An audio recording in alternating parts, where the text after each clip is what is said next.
జీవితం అనేది ఎప్పుడూ పూల పానుపు కాదు. జీవితంలో బళ్ళు వాడలు అవ్వచ్చు, వాడలు బళ్ళు అవ్వచ్చు. ధనవంతుడు బేదవాడు కావచ్చు, బేదవాడు ధనవంతుడు కావచ్చు. ఎదిగినవాడు పడిపోవచ్చు, పడిపోయినవాడు ఎదగొచ్చు. ఎప్పుడు ఏదైనా జరగవచ్చు. ప్రతిదానికి సంసిద్ధులమై ఉండటమే జీవితం అంటే. చెప్పండి, ఎలా ఉండాలి? ప్రతిదానికి ఎలా ఉండాలి జీవితం అంటే? సంసిద్ధంగా ఉండాలి. అది కష్టమా నష్టమా, సుఖమా దుఃఖమా, బాధ వేదన, ఏదైనా కానివ్వండి, జీవితాన్ని ఎదిరించటానికి, జీవితాన్ని ఈదటానికి, జీవితంలో గెలవటానికి, జీవితాన్ని సద్వినియోగం చేసుకోవడానికి, జీవితాన్ని సమాధానంగా ముందుకు సాగించడానికి, రెస్పాన్సిబుల్ పర్సన్గా ఉండటానికి, అన్నిటికీ సంసిద్ధులై ఉంటేనే మనం నిజమైన దేవుని పిల్లలు అనిపించుకుంటాం. ఎప్పుడు నా జీవితం నాకు అనుకూలంగానే ఉండాలనుకుంటే చాలా పెద్ద పొరపాటు. నువ్వు ఆలోచిస్తున్న విధానం తప్పు. ఎప్పుడు నా జీవితంలో మేలులే జరగాలనుకుంటే నువ్వు ఆలోచిస్తున్న విధానం చాలా తప్పు. ఎప్పుడు నేను గోల్డెన్ స్పూన్తో పుట్టాను కాబట్టి చచ్చేంత వరకు ఆ గోల్డెన్ స్పూన్తోనే ఉండాలనుకుంటే అది కూడా చాలా పెద్ద తప్పు. ఎందుకంటే ఏ క్షణమున ఏమి సంభవించునో మీరు ఎరుగరు. బళ్ళు వాళ్ళు అవుతాయి, వాళ్ళ బళ్ళు అవుతాయి. సుఖాలు దుఃఖాలు అవుతాయి, దుఃఖాలు సుఖాలు అవుతాయి. కష్టాలు కరిగిపోతాయి, కొత్త కష్టాలు పుట్టుకొస్తాయి. ఏదైనా జరగవచ్చు. ఎదిగే కొలది కొందరు ఉంటారు, కొందరు పోతారు. నాతో మా అమ్మ నా జీవితాంతం ఉంటుంది అనుకుంటే పొరపాటు, మా నాన్న జీవితాంతం ఉంటాడు అనుకుంటే పొరపాటు, నా బంధువులు జీవితాంతం ఉంటారు అనుకుంటే పొరపాటు, నా స్నేహితులు జీవితాంతం ఉంటారనుకుంటే పొరపాటు. ఏ వ్యక్తి అయితే నాకు మాట ఇచ్చాడో ఆ వ్యక్తి నా జీవితాంతం మాట కట్టుబడి ఉంటాడులే అని నువ్వు ధైర్యంగా ఉన్నా కూడా పొరపాటు. ఒక్కటే గుర్తుపెట్టుకో, నువ్వు ఒంటరివి. పోరాటం ఒంటరిది. ఒక్కడిగా వచ్చావు, కొన్ని బంధాలు కలుపుకున్నావు, ఒక్కడిగా పోతావు. అర్థం చేసుకో ఈ విషయాన్ని. ఒక్కడిగా వచ్చావు, కొన్ని బంధాలు ఇక్కడ కలుపుకున్నావు, సంతోషం. కానీ పోయేటప్పుడు ఎలా పోతావు? ఒక్కడిగా పోతావు. పోరాటం నీది మాత్రమే. నువ్వు చేసుకోలేని పోరాటం ఎవడూ నీ చేత చేయించలేడు. నువ్వు నీకుగా తీసుకోలేని నిర్ణయాలు ఎవడూ నీ చేత తీసుకునేలా చేయలేడు. సో కాబట్టి మొదట నీ మీద కూడా నీకేముండాలి? నమ్మకం ఉండాలి. అప్పుడే దేవుని మీద నీకు నమ్మకం ఏర్పడుతుంది. దేవునికి కూడా నీ మీద నమ్మకం ఏర్పడుతుంది. కత్తి షార్ప్గా ఉంటేనే సైనికుడు చేత్తో తీసుకుంటాడు. కత్తి తుప్పు పట్టిపోతే ఏ సైనికుడు దాని చేత్తో తీసుకోడు.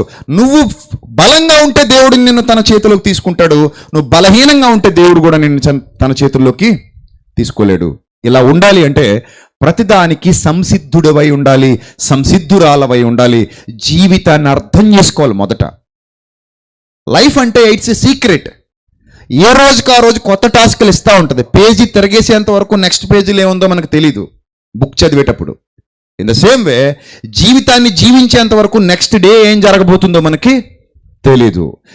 ఏది ఎదురైనా సరే అది చదవాలి, అర్థం చేసుకోవాలి. అలాగే ఏ రోజు ఏది ఎదురైనా సరే దాన్ని గ్రహించాలి. దానికి తగ్గట్టుగా మన జీవితాన్ని మనం ఏం చేసేసుకోవాలి? మార్చేసుకోవాలి. ఫ్రిడ్జ్లో ఐస్ ముక్కలు పెడతారు కదా, గ్లాసులో పోసి ఐస్ ముక్క డీప్ ఫ్రిడ్జ్లో ఆ వాటర్ పెట్టామనుకో, గ్లాస్ ఆకారంలో ఐస్ వస్తుంది. అంతే కదా. ఒక పాత్రలో పోసి ఆ పాత్ర పెడితే పాత్ర ఆకారంలో ఐస్ వస్తుంది. అవునా? రైట్. అలా నువ్వు ఏ ఆకారంతో అందులో పెడితే ఆ ఆకారంతో ఐస్ ముక్కలు నీ ముందుకు వస్తాయి. ఇది నీకు బాగా అర్థమైతే నువ్వు ఏది అర్థం చేసుకుంటావో, ఎలా అర్థం చేసుకుంటావో, జీవితాన్ని ఎలా ఏదాలనుకుంటావో, దానికి కనెక్ట్ అయిపోయినప్పుడు, స్వీకరించే మనసు నీకున్నప్పుడు, అంగీకరించే మనసు నీకున్నప్పుడు, జీవితంలో ఎలాంటి ఒడిదుడుకులు ఎదురైనా, ఎవరు నిన్ను నమ్మినా, ఎవరు నిన్ను నమ్మకపోయినా, ఎవరు నిన్ను గౌరవించినా, ఎవరు నిన్ను గౌరవించకపోయినా, ఎవరు నిన్ను అర్థం చేసుకున్నా, ఎవరు నిన్ను అర్థం చేసుకోకపోయినా, నీకు నువ్వులా ఉంటావు. నువ్వు నువ్వులానే ఉంటావు. నీకు నువ్వుగానే ఉంటావు. నీతో నువ్వు ఎప్పుడూ ఉంటావు. నీతో దేవుడు ఎప్పుడూ ఉంటాడు. ఒక అద్భుతమైన సందేశాన్ని ఈరోజు మీకు వినిపిస్తాను. మీ ఆత్మీయ జీవితాలు బలపరచడమైన ఉద్దేశం. మొదటి రోజు చెప్పినట్టు మీరు ఎక్కడి నుంచి వెళ్ళేటప్పుడు ఎలా వెళ్ళాలి? బలంగా వెళ్ళాలి. అంటే మంచి బొవ్వ తిని కండలు పెంచి వెళ్ళాలనా? అంతే అర్థం. కానీ భౌతికంగా కాదు, శారీరకంగా కాదు, ఆత్మీయంగా మంచి ఆహారం తినాలి. అక్షయ ఆహార వితరణ అన్నా. అందుకే ఇదేంటండి ఏదో కొత్త పదం పెట్టాడు, నోరు తిరుగుతలేదు అంటున్నారు కొందరు. నోరు తిరగకపోయినా పర్లేదు, భావం అర్థమైతే చాలు. మీకు అర్థమైందా? నోరులు తిరగకపోయినా ఏ ఇబ్బంది లేదు, మీకు భావాలు అర్థమైతే చాలు. రైట్. ఈ అక్షయ ఆహారాన్ని మీరు ఎందుకు భుజిస్తున్నారు? అనేక ప్రాంతాల నుండి వచ్చారు. ఒకటి కాదు, రెండు కాదు, ఎన్ని ఏరియాస్ నుంచి వచ్చారో మీరందరూ. అనేక ప్రాంతాల నుండి వచ్చినటువంటి మీరందరూ దేవుని సత్యవాక్యాన్ని విని మరలా మీ ప్రాంతాలకు తిరిగి వెళతారు. ఈ చిన్న గ్రామానికి వచ్చారంటే ఎంత అద్భుతమైన విషయం ఇది. నజరేత్ అనే పట్టణమట అతి హీనమైన పట్టణమట, చిన్న పట్టణమట. నజరేతులో నుండి మంచిదేదైనా రాగలదా అనేటువంటి పట్టణమట. అలాగే ఈ ఇండియా మ్యాప్లో బలభద్రపురం అనేది చాలా చిన్నది, చాలా చిన్నది. ఈ బలభద్రపురంలో విజయప్రసాద్ రెడ్డి అనేవాడు ఇంకా చిన్నోడు. అలాంటిది దేవుడు ఇన్ని వేల మందిని ఇక్కడ దాకా నడిపించి ఇంత గొప్ప కార్యక్రమం ఈ ప్రాంతంలో జరిగిస్తున్నాడంటే అది కేవలం వాక్యానికి ఉన్న విలువ, అది వాక్యానికి ఉన్న శక్తి, సత్యానికి ఉన్న శక్తి. ప్రియులారా, ఇదే విధంగా జనాల్ని నింపాలంటే మనం అప్పుల బాధల, కుటుంబ సమస్యల, తీరని రోగాల, నూనె డబ్బాలు కావాలా, టచ్ కావాలా, లేకపోతే ఇంకేదైనా కావాలంటే ఇంతకంటే ఇంకా ఎక్కువ వస్తారు. కానీ నాకు వద్దు. అలా వస్తే గొప్పే ఉందండి. వాక్యం వినాలని వచ్చారు చూడండి, అదండి గొప్ప, అది గొప్ప. నాకు ఏ ఉద్దేశం లేదండి, సత్యవాక్యం నేర్చుకోవాలి, నా హృదయాన్ని నింపుకోవాలి అంతే. నాకు ఎలాంటి దురాశలు దురాలోచనలు లేవు. ఇంకా నా మట్టుకైతే బ్రతుకుట క్రీస్తు, చావైతే లాభం. రాత్రి కిరణ్ పాల్ గారు అడిగినప్పుడు మంచి సమాధానం ఇచ్చారు కదా. నేను వెనకాల ఉండి చప్పట్లు కొట్టా మీ అందరి కోసం. ఆయన మంచి క్వశ్చన్ అడిగాడు, మీరు మంచి ఆన్సర్ ఇచ్చారు. మీకు దేవుడు కావాలా, దేవుడిచ్చే ఆశీర్వాదాలు కావాలా అంటే మాకు దేవుడే కావాలంటే దాని అర్థం ఏంటంటే రాజుగారు నా చేతిలో ఉంటే రాజ్యం అంతా నా చేతిలో ఉన్నట్టే కదా. అవునా కదా? రాజుగారే నా చేతిలో ఉంటే రాజ్యం అంతా నాదే. ఏమన్నారు, నాకు రాజ్యం కావాలా, రాజుగారు కావాలంటే రాజుగారే కావాలి. ఆయన నా చేతిలో ఉన్నాడు అనుకోండి, అంతా నాదే. సో సర్వ సృష్టికి ఆధారభూతుడైన కన్న తండ్రి ప్రేమ నాకు దొరికినప్పుడు సమస్తం నాకు లభించినట్టే, నాకు ఏ లోటు లేదు. కాబట్టి మనం కేవలం సత్యాన్ని విని మన హృదయాలు సంస్కరించుకోవడానికి వచ్చాం.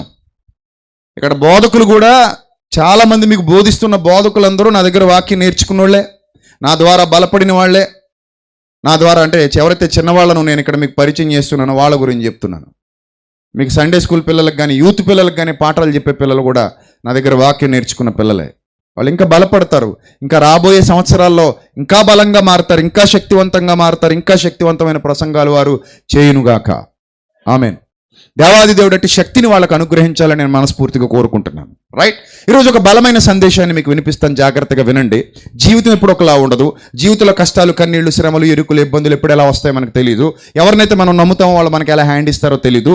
ఎవరి మీద అయితే మనం ఆధారపడతామో వాళ్ళు మంచోళ్ళైనా కూడా ఒక్కోసారి మనల్ని అపార్థం చేసుకుంటారో మనకు తెలియదు. అన్ని సంవత్సరాలు, అన్ని సమయాలు ఎప్పుడు ఒకలా ఉండవు. అన్నింటికీ సిద్ధపడి పోరాటానికి ముందుకెళ్లేవాడే నిజమైన క్రైస్తవుడు. మీరు నిజమైన క్రైస్తవులుగా ఉండాలని నేను కోరుకుంటున్నాను. ఒక సందర్భాన్ని, ఒక చరిత్రను మీ ముందుకు తీసుకొస్తాను, జాగ్రత్తగా వినండి. సమూయేలు మొదటి గ్రంథం 18వ అధ్యాయం. సమూయేలు మొదటి గ్రంథం 18వ అధ్యాయం మొదటి నుంచి ఒకసారి చదవండి. సమూయేలు మొదటి గ్రంథం 18వ అధ్యాయం మొదటి నుంచి చదువుదాం. దావీదు సౌలుతో మాటలాడుట చాలించినప్పుడు యోనాతాను హృదయము దావీదు హృదయముతో కలిసిపోయిందట. హృదయాలు కలవడం అంటే ఇది. హృదయాలు కలవడం అంటే అర్థం ఏంటో తెలుసా? నేనే నువ్వు, నువ్వే నేను. నాకెంత చేసుకుంటానో నీకంత చేస్తా, నీకెంత చేసుకుంటావో నాకంత చెయ్యి. అది హృదయాలు కలవడం అంటే. కానీ చాలామంది హృదయాలు కలవట్లా. ఎలా ఉంటున్నాయి? దూరంగా ఉంటాయి. కానీ మాటలు కలుస్తాయి. మాటలు కలిస్తే కరెక్ట్ కాదు. అది ఏం కలాలి? హృదయాలు కలాలి. అది ఎవరైనా సరే, మనమైనా, మీ కుటుంబం అయినా, భార్యాభర్తలైనా, తండ్రి పిల్లలైనా, స్నేహితులైనా, బంధువులైనా, విశ్వాసులైనా, బోధకులైనా, సంఘమైనా, ఏదైనా సరే కలవాల్సింది ఏంటట? మాటలా, హృదయాలా? చెప్పండి, ఏం కలవాలి? మాటలా, హృదయాలా? హృదయాలు కలవాలి.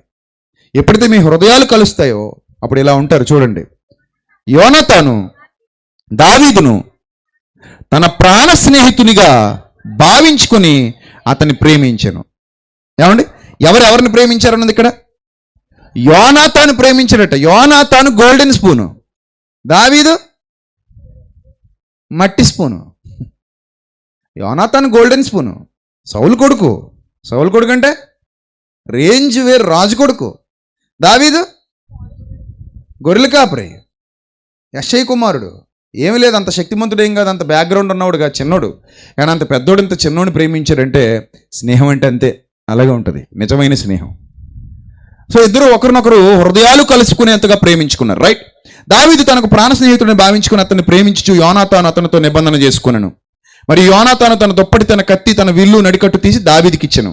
దావీదు సౌలు తనను పంపిన చోట్లకి ఎలానూ పోయి సుబుద్ధి కలిగి పని చేసుకుని వచ్చాను కనుక సౌలు యోధుల మీద అతన్ని నియమించను.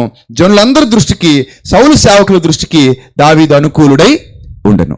అంటే ఆయన స్టేజ్ చాలా తక్కువ, యోనాతాను స్టేజ్ చాలా ఎక్కువ ఆ టైంకి. అయినా కూడా యోనాతాను తగ్గించుకుని ఎవరిని ప్రేమిస్తున్నాడు? దావీదును ప్రేమిస్తున్నాడు. ఇది ఒక సన్నివేశం. ఇక అదే సమూయేలు మొదటి గ్రంథం 20 అధ్యాయం 12వ వచనం చూద్దాం.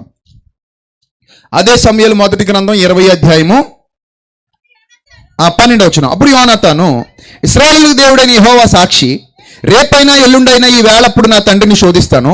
అప్పుడు దావీదును క్షేమమవునని నేను తెలుసుకునే ఎడల నేను ఆ వర్తమానం నీకు పంపబోదునా?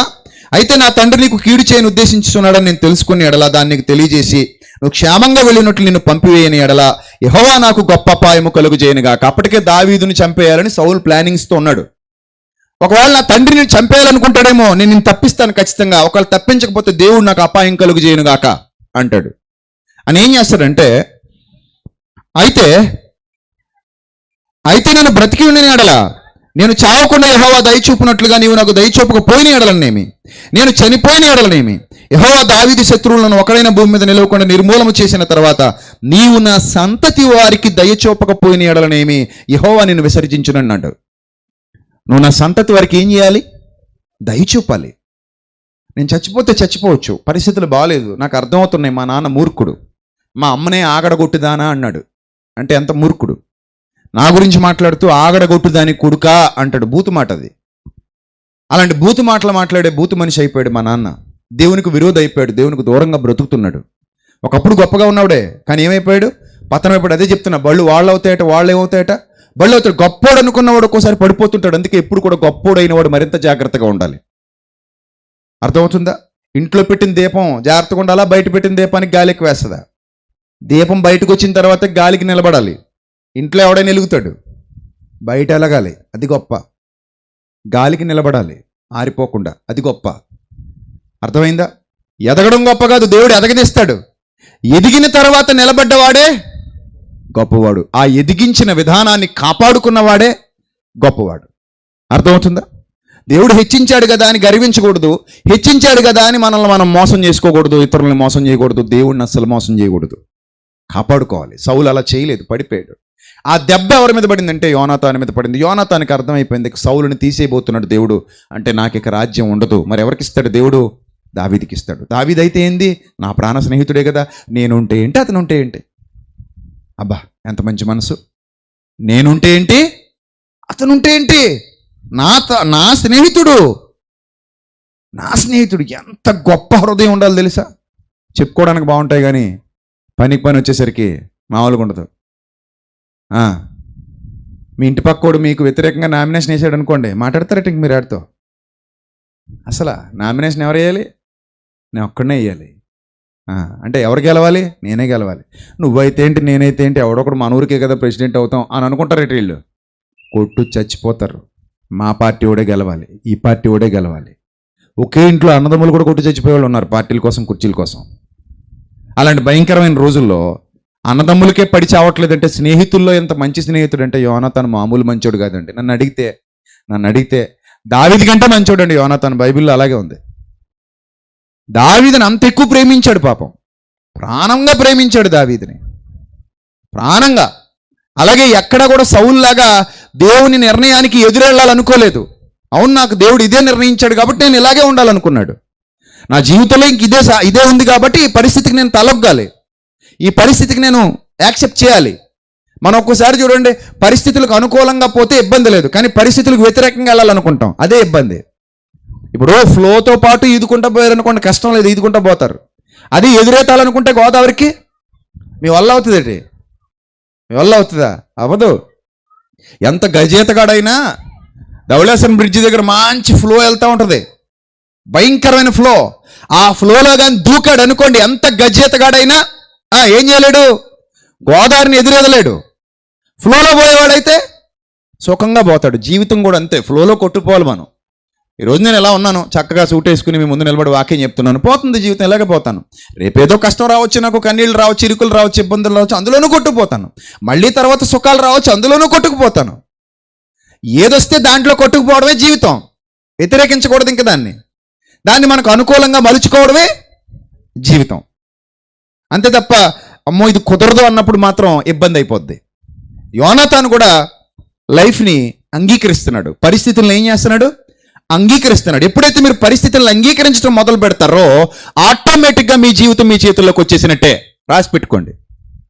పరిస్థితులను అంగీకరించడం ఎవరైతే మొదలు పెడతారో ఆటోమేటిక్గా జీవితం ఎవరి చేతిలోకి వచ్చేసింది, మీ చేతిలోకి వచ్చేసింది. నా దగ్గర 5 రూపాయలే ఉన్నాయి, 5 రూపాయలకు తగ్గట్టు ఉంటాను, 100 కోసం ఏడవను, 100 కోసం ఏడిస్తే ఈ 5ని ఎంజాయ్ చేయలేను. పాయింట్ అర్థమైందా?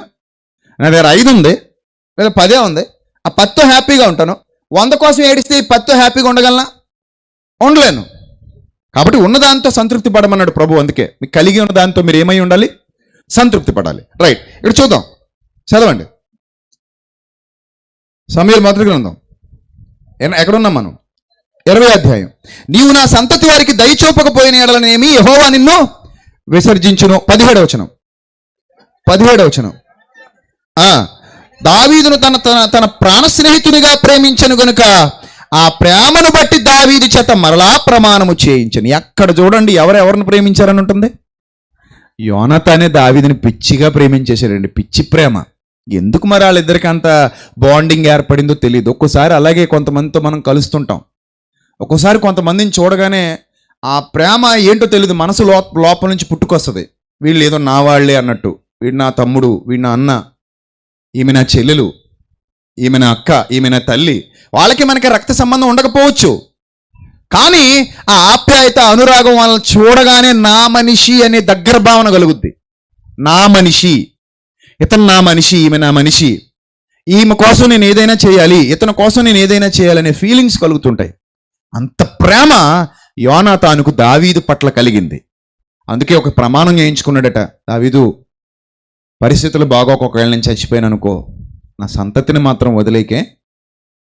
ఒకవేళ పరిస్థితులు ఏమైనా తేడా పాడా వచ్చి నా జీవితం నాకు హ్యాపీ ఎండింగ్ లేదనుకో, లైఫ్లో సాడ్ ఎండింగ్ ఉందనుకో, నా ఎండింగ్ బాగాలేదనుకో, నా పిల్లలు అన్యాయం అయిపోతారు కదా, నా కుటుంబం అన్యాయం అయిపోద్ది కదా, వాళ్ళ మీద దృష్టి పెట్టే అని బతిమలాడుకున్నాడు. నిబంధన కూడా చేసుకున్నాడు, ప్రమాణం కూడా చేయించుకున్నాడు. సో దావీదు కూడా దానికి యాక్సెప్ట్ చేశాడు. ఇద్దరు కలిసి ప్రమాణం చేసుకున్నారు. 42వ వచనం కూడా చూద్దాం. 42వ వచనం 41 నుంచి చూద్దాం. 41 సమూయేలు మొదటి గ్రంథం 20వ అధ్యాయం 41. వాడు వెళ్ళిపోయిన వెంటనే దావీదు దక్షిణ దిక్కు నుండి బయటకు వచ్చి, అప్పటికి దావీదు పరిస్థితి బాగలేదు, యోనాతాను పరిస్థితి బాగుంది. దావీదుకి ఎన్ని హెల్ప్లు చేస్తున్నాడు చూడండి. ప్రతిసారి మర్డర్ అయిపోకుండా కాపాడుతున్నాడు, ప్రతిసారి సీక్రెట్లన్నీ రివీల్ చేస్తున్నాడు. తండ్రి తిడుతున్నాడని తెలుసు. తండ్రి ఈటి విసిరేసేటట్టు ఎవరి మీద? యోనాతాను మీద. అతను అదిగో 32వ వచనం. అంతటి యోనాతాను అతడు ఎందుకు మరణశిక్ష నందవలను, అతడు ఏమి చేసినని సౌలుని అడుగగా సౌలు అతని పొడవలను ఈటి విసిరేడట. ఎంత దుర్మార్గుడు అయిపోయాడు చూడండి. కొడుకును కూడా చంపేయాలనుకుంటున్నాడు ఆ కోపంతో. కొడుకును కూడా చంపాడానికి వెనకాడట్లేదు ఇతను. క్రూరుడు, భయంకరంగా తయారయ్యాడు. ఎంత బూతులు తిడుతున్నాడు చూడండి. 30వ వచనంలో సౌలు యోనాతాను మీద బహుగా కోపపడి, ఆగడగొట్టి దాని కొడక, నీకును నీ తల్లి మానమునకును సిగ్గు కలుగునట్లుగా నీవు యెస్సై కుమారుని స్వీకరించిన సంగతి నాకు తెలిసినది కాదా. ఎంత పచ్చి బూతాడాడు చూడండి. చదవడానికి మనకు భాష బాగుంది కాబట్టి చదువుకుంటున్నాం, కానీ వాడుక భాషలో అయితే చాలా కఠినమైన భయంకరమైన బూతు మాట ఇది. అంత పచ్చి బూతు మాటలు మాట్లాడుతున్నాడంటే అసలు ఇతను మనిషా పశువా అన్నట్టు అనిపిస్తుంది ఒక్కోసారి. భార్యను తిడతాడు, బిడ్డను తిడతాడు. కొంతమంది ఉంటారు మూర్ఖులు, ఏం బూతులు మాట్లాడతారో వాళ్ళ నోటికి ఎంత వస్తుందో ఏమొస్తుందో కూడా తెలీదు. బానిసలా చూస్తారు, భార్యని ఇష్టం వచ్చిన బూతులు తిడతానే ఉంటారు, పిల్లల్ని ఇష్టం వచ్చిన బూతులు తిడతానే ఉంటారు, పచ్చి బూతులు మాట్లాడతారు. సంస్కారహీనులు అలాంటి బూతులు తిడుతున్నాడు. ఎందుకు? న్యాయం మాట్లాడినందుకు. అతను ఎందుకు చావాలి డాడీ, ఎందుకు చంపాలనుకుంటున్నావు నువ్వు, ఏం తప్పు చేశాడు అసలు అతను అని అడిగితే కొడుకు మీద కూడా ఏమి విసిరేసాడట, ఈట విసిరేసాడంటే ఎంత క్రూరుడు, ఎంత భయంకరుడు. అప్పుడు వీళ్ళిద్దరూ ఇలాంటి బాధాకరమైన పరిస్థితుల్లోనేమో దావీదు ఉన్నాడు. చంపకూడదు, యెహోవా అభిషేకించిన వాడు, తరుముతున్నాడు, దొరుకుతున్నాడు, అయినా చంపట్లేదు, వదిలేస్తున్నాడు. అవకాశం వచ్చినా కూడా చంపట్లేదు. పరిస్థితి అయితే బాగాలేదు, అడవుల్లో తిరగాల్సి వస్తుంది, ఇబ్బందికరమైన పరిస్థితులు, ఎప్పుడు బతుకు బాగుపడద్దో తెలియదు. ప్రస్తుతానికైతే జీవితం బాగాలేదు. ఎండకు ఎండుతున్నాడు, వానకు తడుస్తున్నాడు, అడవుల వెంట పరుగులు తీస్తున్నాడు, ప్రాణభయంతో పరుగులు తీస్తున్నాడు, ప్రాణాలు అరచేతులు పెట్టుకుని బతుకుతున్నాడు. పరిస్థితులు బాలేదు. అలాంటి స్థితిగతులు వెంబడిస్తున్న టైంలో యోనాతాను చేసిన హెల్ప్ మామూలు హెల్ప్ కాదు. అదే స్వార్థపరుడైతే డాడీ చంపే డాడీ, నెక్స్ట్ నేను రాజును అవుతానంటాడు. ఆ నాన్న బుద్ధులు ఇతనికి ఉంటే నమ్మించి మోసం చేసి చంపించేయచ్చు.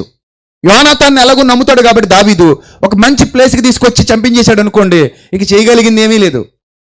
అంతే కదా. మోసం ఎక్కడ జరుగుద్దట చెప్పండి? మోసం ఎక్కడ జరుగుద్ది? నమ్మినోడి దగ్గర జరుగుద్ది. నువ్వు నమ్మకో, నేను చచ్చినా మోసం చేయలేడు. అవునా కదా? నువ్వు నమ్మవండి, నేను నిన్ను నమ్మను, నువ్వు నన్ను మోసం చేయగలవా? నీ తరం కాదు. నేను నిన్ను ఎప్పుడు నమ్ముతానో అప్పుడే నువ్వు నన్ను మోసం చేయగలవు. నేను నిన్ను అనుమానిస్తున్నప్పుడు, నేను నిన్ను నమ్మనప్పుడు, నేను నీ చేతికి ఏమి ఇవ్వనప్పుడు, నేను నీ చేతికి నీకేమి చెప్పనప్పుడు నువ్వు నన్ను ఎలా మోసం చేయగలవు? నీ తరం కాదు. అంటే దాని అర్థం ఏంటంటే, నమ్మినోడు గొప్పోడు, నమ్మించి మోసం చేసిన వాడు సంస్కారహీనుడు. పశువుతో కూడా పోల్చకూడదు, ఎందుకంటే పశువులు ఎప్పుడూ మోసం చేయవు. అర్థమైందా? నమ్మించి మోసం చేసినోడు ఎవడు? సంస్కారహీనుడు. ఆ సంస్కారహీనత చాలామంది జీవితాల్లో ఉంటుంది, చాలామంది హృదయాల్లో ఉంటుంది. వాళ్ళు ఇంకా సంస్కారహీనుల్లాగే బతుకుతుంటారు. ఇంకా వాళ్ళ బతుకులే అలా ఉన్నాయి, ఏం చేయగలం? ఇంకా వాళ్ళ జీవితాలు అలా ఉన్నాయి, ఏం చేయగలం? ఇంకా అలాంటి పరిస్థితి ఉన్నా కూడా దాన్ని ఎట్టి పరిస్థితుల్లో కూడా అతను ఏం చేయలేదు, తీసుకోలేదు. ఆప్షన్ ఉందా లేదా చెప్పండి? యోనాతానికి దావీదుని మోసం చేసి లేపేయగలిగే ఆప్షన్ ఉందా లేదా? ఉంది. నమ్మించి మోసం చేయొచ్చు. ఎక్కడికి రమ్మంటే అక్కడికి వచ్చేస్తాడు నమ్మేసి. ఏ తినమంటే అది తినేస్తాడు, ఎలా ఉండమంటే అలా ఉంటాడు. అలా ఎంతమంది ఉన్నారో తెలుసా నమ్మించి మోసం చేసిన వాళ్ళు ఈ ప్రపంచంలో? చరిత్రలే ఉన్నాయి, చరిత్రలే. నిజం. మనం అవకాశాలు ఇస్తాం, మనతో పాటు వేదికలు ఎక్కుతారు, అవకాశాలు ఇస్తాం, ఇవ్వాలి. ఆ తర్వాత మనకే కమ్మగడుతుంటారు.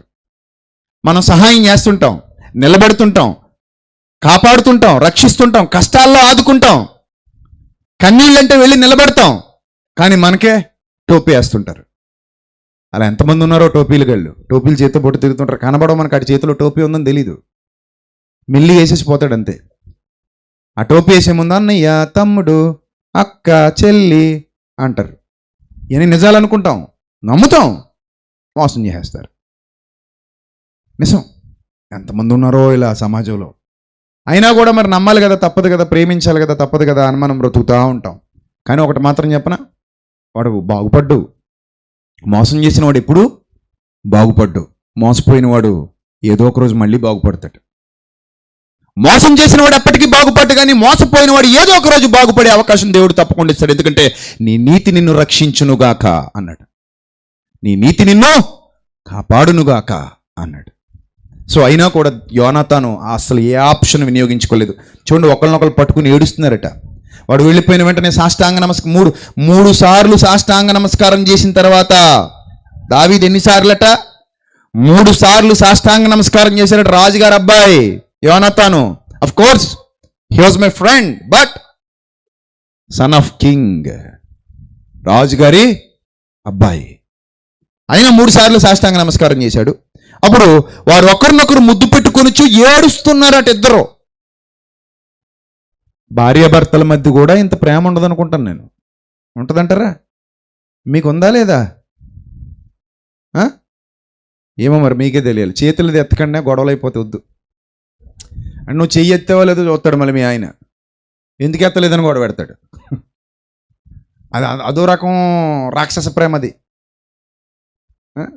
లేదు చెయ్యి ఎత్తావో లేదని చూస్తుంది మీ ఆవిడ, ఎందుకు ఎత్తలేదురా అని గొడవ పెడద్ది. అందుకని వద్దు. ఉంటే హ్యాపీ, ఆనందంగా ఉండండి, లేకపోతే మీ కర్మ అంతే. మరి మీకు అదృష్టం లేదు. రైట్, చూద్దాం ఏముంది అక్కడ. ఒకరినొకరు ముద్దు పెట్టుకుని ఏడుస్తున్నారట. ఇలాగుండగా దావీదు మరింత బిగ్గరగా ఏడ్చాడట. మరి పరిస్థితులు అలా ఉన్నాయి పాపం. ఏడపోతే ఏం చేస్తాడు? అన్ని కష్టాలే, నూనెలో వేసి ఏపేస్తున్నట్టుంది జీవితం. ఏడపోతే ఏం చేస్తాడు? బాగా ఏడుస్తున్నాడు. మీరేమంటారు? ఏడ్చే మగోడిని నమ్మకూడదు అంటారు. కొన్ని సందర్భాల్లో అది నిజం, కొన్ని సందర్భాల్లో అది అబద్ధం. మగోడైతే మాత్రం వాడికి మనసు ఉండదా, వాడికి ఫీలింగ్స్ ఉండవా, వాడికి బాధలు ఉండవా? గుచ్చితే మగోడికైనా నొప్పి వస్తుంది కదా, రాదా? పనికిమాలిన సామెతలు చెప్తుంటాం మనం ఒక్కోసారి. ఏడిసే మగాడిని నమ్మకూడదు, నవ్వే ఆడదాన్ని నమ్మకూడదు. ఎవడు చెప్పాడు అది? అన్ని సందర్భాల్లో అది రైట్ కాదు. ఆడవాళ్ళు నవ్వకూడదా ఏంది? మగాళ్ళు ఏడకూడదా? మగాళ్ళు నవ్వకూడదా? ఆడవాళ్ళు ఏడకూడదా? ఎవరైనా ఏడుస్తారు. మనిషి అన్నాక ఫీలింగ్స్ ఉన్నవాడు ఏడుస్తుంటాడు. ఒక్కోసారి నొప్పి కలిగితే ఏడుస్తాడు, ఆనందం కలిగితే నవ్వుతాడు. దానికి ఇలాంటి పనికిమాలిన సామెతలు ఇప్పుడు చెప్పకండి. ఆ సిచ్యువేషన్ మీద ఆధారపడి ఉంటుంది అది. ఆ నవ్వుల్లో 100 రకాలు ఉన్నాయి, ఏడుపుల్లో 100 రకాలు ఉన్నాయి. ఆ రకాలన్నీ సిచ్యువేషన్ మీద ఆధారపడి ఉంటాయి. నవ్వే ప్రతి వాళ్ళు గొప్పోళ్ళు చెడ్డోళ్ళు కాదు, ఏడ్చే ప్రతి వాళ్ళు దొంగోళ్ళు కాదు, అలాగే ఏడ్చే ప్రతి వాళ్ళు మంచోళ్ళు కూడా కాదు.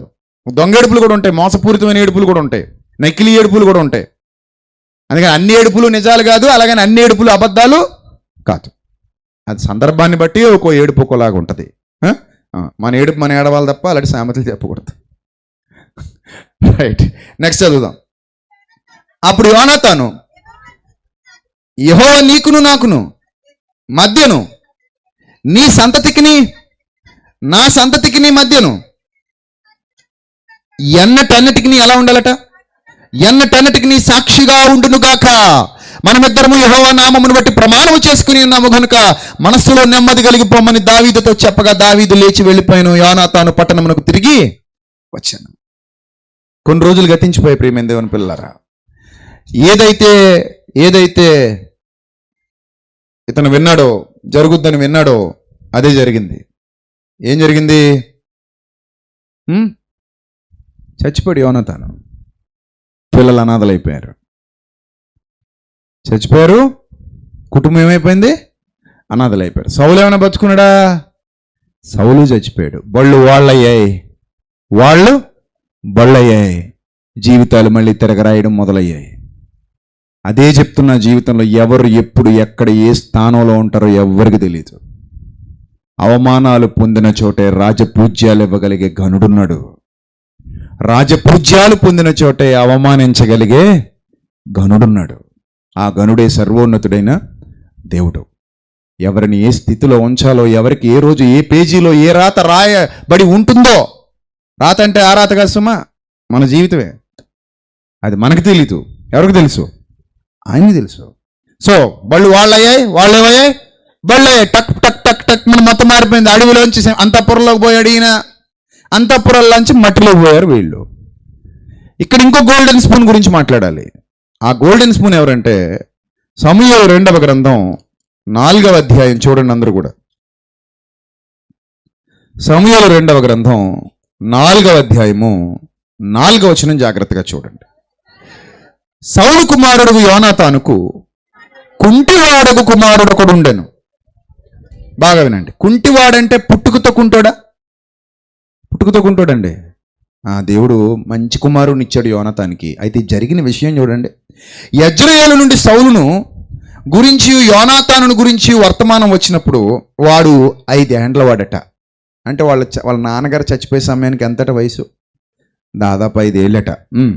వాని దాటి వానిని ఎత్తుకొని పరుగున పారిపోగా పరిగెత్తుతూ ఎక్కడ పడేసిందో ఆ వేగంలో పిల్లాన్ని పడేసింది. పిల్లాన్ని పడేస్తే 5 ఏళ్ల పిల్లాడు. ఎంత ఉంటాడు? చిన్న పిల్లడు. 5 ఏళ్ళు అంటే ఇంకా చిన్నోడు, మన విశ్వాంత వయసు. సో పరిగెత్తి పడేస్తే వాడు ఆ వేగంలో ఎక్కడ ఏ రాయి మీద పడిపోయాడు. కాలికి గట్టి దెబ్బ తగిలేసింది. కాలికి గట్టి దెబ్బ తగిలేసి చివరికి ఏమైపోయాడట? కుంటోడైపోయాడట. పాపం చూసారా? మూలిగా నక్క మీద ఏం పడింది అంటారు? తాటికే పడింది అంటారు. చెట్టు కిందకి వెళ్ళి మూలుగుతుందట. పాపం ఒంట్లో బాగోక, జ్వరం వచ్చిందో ఏమొచ్చిందో తెలీదు.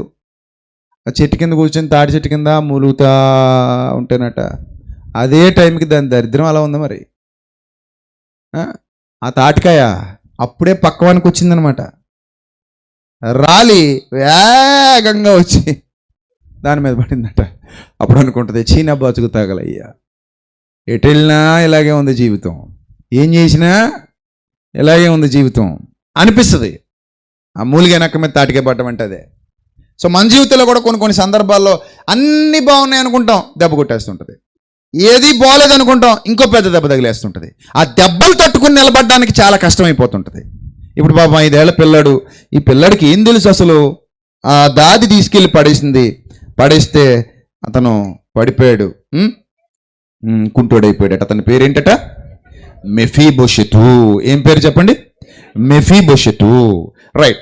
ఒకానొక దినాన దావీదు గారు మంచి పొజిషన్లో ఉన్నప్పుడు, మంచి స్థితిలో ఉన్నప్పుడు, అన్నీ బాగున్నాయి, చదువుపోయే హ్యాపీ బాగుంది, లైఫ్ అంతా చాలా హ్యాపీగా బతికేస్తున్నాడు, సుఖంగా ఉన్నాడు, బతుకుంతా రాజు అయిపోయాడు, గొడవ లేదు, ఏమీ లేదు, హాయిగా ఉంది జీవితం. ఆ టైంలోనట 9వ అధ్యాయం 1వ వచనం, సమూయేలు 2వ గ్రంథం 9వ అధ్యాయం 1వ వచనం, యోనాతానుని బట్టి నేను ఉపకారము చూపుటకు సౌలు కుటుంబంలో ఎవడైనా కలడా అని దావీదు అడిగాడట. అడిగితే సౌలు కుటుంబానికి సేవకుడు సీబా అనేవాడు ఒకడు ఉండగా వారు అతన్ని దావీదు నొద్దకు పిలువనంపిరి. దావీదు నొద్దకు వచ్చాడు. దావీదు నొద్దకు వచ్చి ఏమంటున్నాడు? నీవే కదా అని అడుగగా అతడు, నీ దాసుడినైన నేనే సీబానన్నాడు. రాజు యెహోవా నాకు దయ చూపినట్టుగా నేను ఉపకారము చేయుటకు సౌలు కుటుంబంలో ఎవడైనా ఒకడు శేషించి ఉన్నాడా అని అతన్ని అడుగగా సీబా అన్నాడట, యోనాతానుకు కుంటికాళ్ళు గల కుమారుడు ఒకడున్నాడని రాజుతో మనవి చేసెను. కుంటికాళ్ళట పాపం, 2 కుంటికాళ్లే. కుంటికాళ్ళు అంటే ఎలా ఉంటాడు? చేతుల్లో 2 కర్రలు పెట్టుకుని నడుస్తూ ఉంటాడు. మీరు స్క్రీన్ మీద చూడొచ్చు ఊహా చిత్రాన్ని.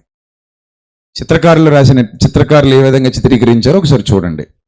కుంటి కుమారుడు అంటే ఎలా ఉంటాడంటే, మెఫీబోషెత్ ఎలా ఉంటాడంటే అదిగో అలా ఉంటాడు మెఫీబోషెత్. మామూలుగా ఇలాంటి వాళ్ళు మనకు సమాజంలో చాలామంది కనబడుతుంటారు కదా. 2 కాళ్ళు పోయి 2 చేతుల క్రింద 2 కర్రలు పెట్టుకొని నడుస్తూ ఉండే కుంటి వాళ్ళు చాలామంది కనబడతారు. కనబడతారు. పాపం వాళ్ళు చాలా కష్టం కదా ఏ పనైనా చేసుకోవాలంటే. కష్టమా కదా? నిన్న నేను ఏదో ఆశ్చర్యపోయాను. మన మధ్యలోకి వచ్చాడు కదా తమ్ముడు ఒంగోలు నుంచి. ఉన్నాడా లేడా? వెళ్ళిపోయాడా? వెళ్ళిపోతానన్నాడా? రైట్. ఒంగోలు నుంచి వచ్చాడు పాపం. ఏది బండి డ్రైవ్ చేసుకుంటూ, కాళ్ళు 2 లేవు, కాళ్ళు 2 లేకపోయినా బండి డ్రైవ్ చేసుకుంటూ ఒంగోలు నుంచి ఇంత దూరం వచ్చేసాడంటే గ్రేట్ అండి. మధ్యలో ఏ ఇబ్బంది వచ్చినా ఆదుకునే నాదుడు కూడా, వెంట కూడా ఎవరు లేరు, ఒంటరిగా వచ్చాడు. ఏం ధైర్యం, ఏం విశ్వాసం. గొప్ప విశ్వాసం తమ్ముడిది, చాలా గొప్ప విశ్వాసం. అతని కొరకు నిన్న ఇక్కడ వేదిక మీద చూపించిన పిల్లలందరి కొరకు మీ అనుదిన ప్రార్థనలో మర్చిపోకుండా జ్ఞాపకం చేసుకోండి. వాళ్ళు బాగుండాలి. వాళ్ళు బాగుంటే విశ్వాసులు ఇంకా బాగుంటారు. అలాంటి వాళ్ళే బాగుండాలి. వాళ్ళే అనేకులకు పాఠాలు, స్ఫూర్తినిచ్చే దీపాలు. కాబట్టి ఇక్కడ 2 కాళ్ళు పోయాయి. మీరు చూడొచ్చు 2 కాళ్ళు పోయి కాళ్ళ కింద అలా పెట్టుకున్నాడు. కానీ అతని జీవితం ఏంటంటే అసలు ఎందుకు అలాగైపోయింది? వాళ్ళ నాన్నేమో రాజకుమారుడా, ఈయనేమో రాజుగారి మనవడా. బాగా బతికిన కుటుంబం ఉండాలి, బాగా బతికిన కుటుంబం. 5 ఏళ్ళు రాజభోగాలు అనిపించి ఉంటాడు పాపం. పుట్టినప్పటి నుంచి 5 ఏళ్ళు రాజభోగాలే. రాజుగారి కుటుంబంలో పుట్టినవాడు ఒక రకంగా చెప్పాలంటే రాజయ్య అర్హత ఉన్నాడు. వాళ్ళ నాన్న రాజయ్య ఉండుంటే, సౌలే వందనంగా ఉండుంటే, సౌలు తర్వాత రాజు ఎవరు? యోనాతాను తర్వాత రాజు ఎవరు? మెఫీబోషెతు. కానీ చూసారా, జీవితం ఎప్పుడు ఒకలా ఉండదనడానికి కళ్ళ ముందు కనబడుతున్న చరిత్ర. జీవితం ఎప్పుడు ఒకలా ఉండదండి.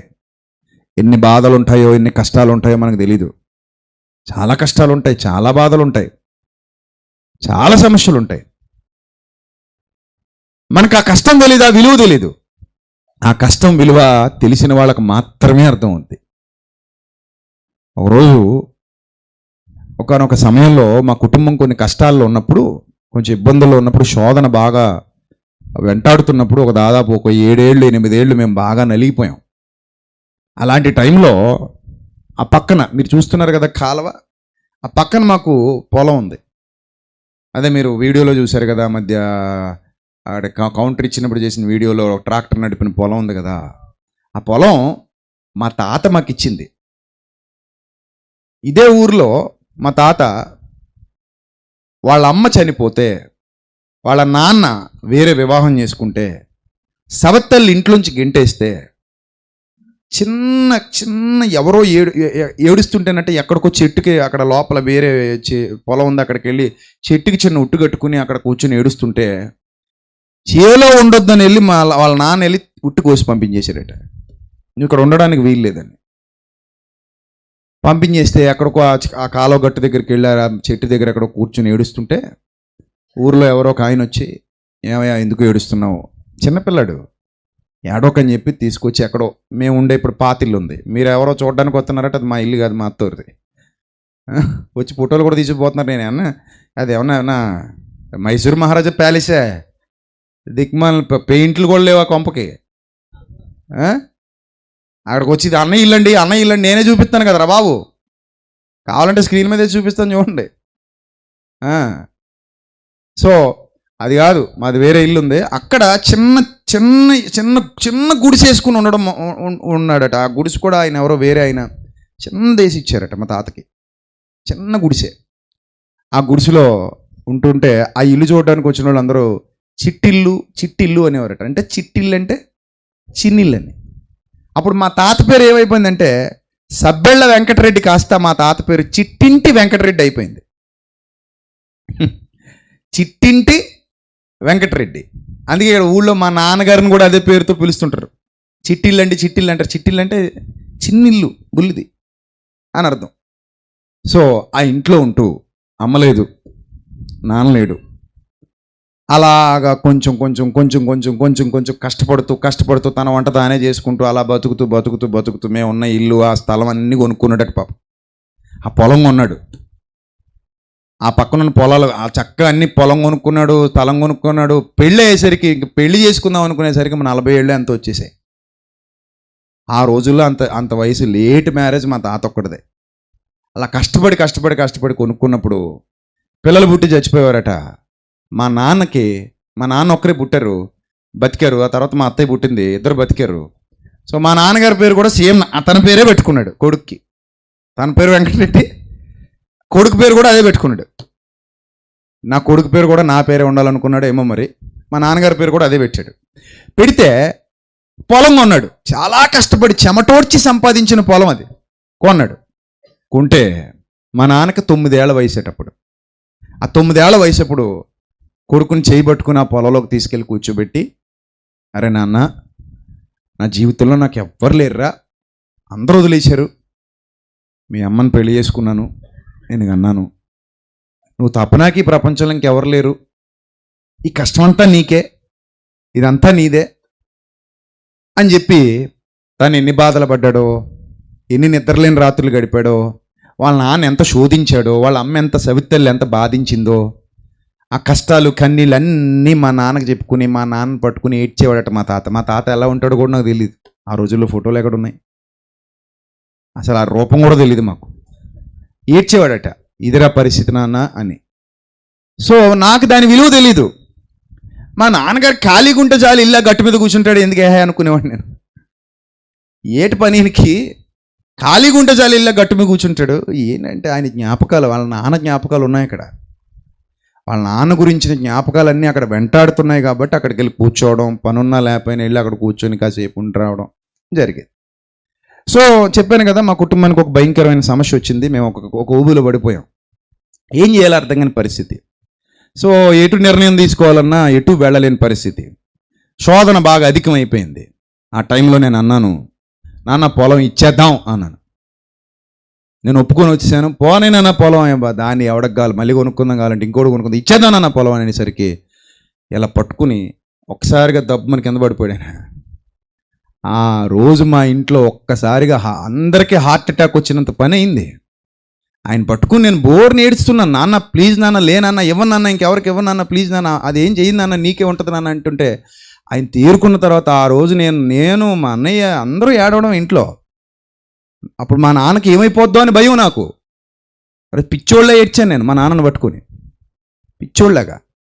నాన్న ఏం కాదు నాన్న, అసలు ఏం అవ్వదు నాన్న, నేను సరదాగా నాన్న ఇవ్వనన్న, ప్లీజ్ నాన్న, అది నాన్న ఇది అంటే, అది ఎక్కడికి పోదు నాన్న, మన దగ్గరే ఉంటుంది అంటుంటే కాసేపటికి అలా కూర్చొని అలా తమ్మాయించుకుని అలా కూర్చొని సర్దుకున్నప్పుడు అన్నాడు ఆయన, అరే నాన్న నిన్ను ఏం అడగట్లేదు, జీవితంలో ఎప్పుడు నీకు ఎన్ని కష్టాలు వచ్చినా, నీ జీవితం ఏమైపోయినా, నువ్వేమైపోయినా ఆ పొలం మాత్రం ఎవడికి అమ్మకరా ప్లీజ్ రా అన్నాడు. అది ఎప్పటికీ అది నా మైండ్లో తిరుగుతూ ఉంటుంది. ఆ రోజు నేను మా నాన్నతో అన్నా, నాన్న సమస్య లేదు, అసలు ఆ పొలం ఎక్కడికి వెళ్దు. మళ్ళీ కోరిక, అరే నాన్న నేను చచ్చిపోయిన తర్వాత నన్ను శ్మశానంలో అది పాతి పెట్టకరా, ఆ పొలంలోనే నన్ను పాతి పెట్టేసి నాకు చిన్న సమాధి కట్టించేవరా అక్కడ. అప్పుడు సరే నాన్న నేను తప్పకుండా కట్టించిస్తా అని చెప్పా నాన్నకి. అక్కడే కట్టించిస్తానన్నా, నీకు నువ్వేం బాధపడకు, అది ఎక్కడికి పోదనన్నా మనతోనే ఉంటుంది అని చెప్పా. అంటే ఈ సెంటిమెంట్స్ అనేవి మనం ఎక్స్ప్రెస్ చేయలేము వాటిని. ఎలా ఉంటాయంటే అవి ఎప్పుడో పూర్వీకులతో ముడిపడిపోయి ఉంటాయి. వాళ్ళు మన మధ్యలో ఉన్నా లేకపోయినా జ్ఞాపకాలు వెంటాడుతూ ఉంటాయి. నేను ఎందుకు ఈ విషయాన్ని మీకు గుర్తు చేస్తున్నానంటే, ఆ పొలం మీద మా నాన్నకంత అనుబంధం ఉంటే, ఆ పొలం మీద మా నాన్నకంత ప్రేమ ఉంటే, అక్కడికి వెళ్ళినప్పుడల్లా ఒక పాము తిరిగేదండి, పెద్ద తోసపాము. దాన్ని కుటేనాన్న చంపే కడిచేద్దేమో కదా అంటే అనేవాడు, మా నాన్నేమో రా వదిలే అనేవాడు. మీ నాన్న పావే నాన్న మతి లేకుండా, మీ నాన్న పావేడు బుద్ధిగా లేకుండా ఎవడు చెప్పాడు నీకంటే, పోనీలేరా దాన్ని బతుకుతుంది, ఎందుకు దాన్ని చంపేస్తే ఇప్పుడు మనకి ఏమవుతుంది, కడిచేస్తే మరి ఏంటి పరిస్థితి, నేను అలా కడిచేస్తే ఏంటి పరిస్థితి అంటే, పోనీలే వదిలే పోనీ డాడీ అలాగ వెళ్ళిపోయేవాడు. అది మీకు డాడీ ఏంటి అనేవాడిని. ఆయన సెంటిమెంట్లు పిచ్చి సెంటిమెంట్లు. అది ఎప్పుడు ఏం చేసేది కదా ఈయన్ని, అది నిజంగానే తాస్పం అది, కానీ ఈయన ఏం గడిచేది కాదు. నేను ఎప్పుడు దగ్గరికి వెళ్ళలేదు. సో అలాంటి సెంటిమెంట్లు అయినవి ఇప్పుడు తిరగలేకపోతున్నారు పాపం. అందుకే మీ మధ్యకి రాలేదు ఆయన. కాళ్ళు అవి పనిచేయట్లేదు. మొన్ననే చిన్న ఆపరేషన్ అది అయింది. సో మా నాన్నది చిన్నపిల్లాడు మనస్తత్వం అనమాట. ఆ సెంటిమెంట్లు అన్నీ ఉంటాయి ఆయనకి. చాలా మచ్చలేని మనిషి, మంచి మనిషి. ఆ సెంటిమెంట్ ఎందుకు గుర్తొస్తుందంటే, పొలం నాది అన్నప్పుడే, దాన్ని ఎవడో దోచుకోవాలని ట్రై చేస్తున్నాడు అన్నప్పుడే ఆయనకి అంత కోపం వస్తే, అంత బాధ వచ్చి గుండె పట్టుకుని కింద పడిపోయేంత సెంటిమెంట్ దాని మీద ఉంటే, మెఫీబోషెత్కి ఎలా ఉంటుందో ఒకసారి ఆలోచించండి. మా నాన్న ఇల్లు అది, మా నాన్న బతికిన ఇల్లు, రాజు కుటుంబం మాది, మా తాత, మా నాన్న, మేమందరం గొప్పోళ్ళం. దేవుడు మాకు ఆధిక్యత ఇచ్చాడు. అంత గొప్పగా బతికిన మేము ఈరోజు తిండికి లేక అయిపోయాం. స్థితిగతులు బాగాలేదు. కాళ్ళు చూస్తే ఏం చేసుకోలేకుండా అయిపోయాను. ఏదో కొద్ది గొప్ప మిగిలింది తప్ప ఇంకేమీ లేదు నా దగ్గర. అంత రాజభోగాలు అనుభవించిన మా కుటుంబం ఈరోజు ఎక్కడుంది? రోడ్డు మీద ఉందని ఎంత ఏడ్చునుంటాడో మెఫీబోషెతు. అందుకే చెప్తున్నాను, ఎప్పుడు పరిస్థితులు ఎలా ఉంటాయో ఎవరికి తెలీదు. పరిస్థితులు ఒక్కోసారి అలా మారిపోతుంటాయి. పరిస్థితులు ఒక్కోసారి చేజారిపోతుంటాయి. అన్నిటికీ తట్టుకుని నిలబడాలి. దేన్నైనా ఓర్చుకుని నిలబడాలి. దేన్నైనా ఎదిరించి నిలబడాలి. అలా ఎదిరించి నిలబడినోడే ఘనుడవుతాడు. సో ఒకానొక టైంలో దావీదు గారికి ఆలోచన పుట్టింది, గుర్తొచ్చింది. ఎవరైనా ఉన్నారా బాబు అంటే, ఉన్నాడండి, ఒకడు ఉన్నాడండి, 2 కాళ్ళు లేవండి పాప వాడికి. నీ ప్రాణ స్నేహితుడి కొడుకు, అన్నీ కోల్పోయినోడు, ఏం లేవు, 2 కాళ్ళు లేవు. 2 కాళ్ళు లేకుండా అలా పడున్నాడు, జీవితాన్ని ఇస్తున్నాడంటే అప్పుడు అన్నాడు, పిలిపించండి అయ్యా అతను అన్నాడు. చూడండి, సమూయేలు 2వ గ్రంథం 9వ అధ్యాయం. సమూయేలు 2వ గ్రంథం 9వ అధ్యాయం. సమూయేలు 2వ గ్రంథం 9వ అధ్యాయం చూద్దాం. అతను ఎక్కడున్నాడని రాజనుగగా, సీబా చిత్తగించుము, అతడు మోదుబారు అమ్మీయేలు కుమారుడు మాకీర్ ఇంట్లో ఉన్నాడు. ఎవడింట్లోనో ఉంటున్నాడు పాపం, ఎక్కడో ఉంటున్నాడు. చూసారా, చాలామంది చెప్తుంటారు, వాళ్ళ జీవిత సాక్ష్యాలు చెప్తూ అంటారు, ఒకప్పుడు మా బతుకు చాలా బాగుండేదండి, అసలు మేము ఇలా ఉండాల్సిన వాళ్ళం కాదండి, మా బ్రతుకు బాగుండేదండి, మా నాన్న చేసిన తప్పుకో, మా అమ్మ చేసిన తప్పుకో, నేను చేసిన తప్పుకో, ఎవరు చేసిన తప్పుకో మేము ఈరోజు ఇలా రోడ్డున పడిపోవాల్సిన పరిస్థితి వచ్చిందండి అంటారు కదా. రైట్, చదవండి ఆ మాట. అప్పుడు దావీదు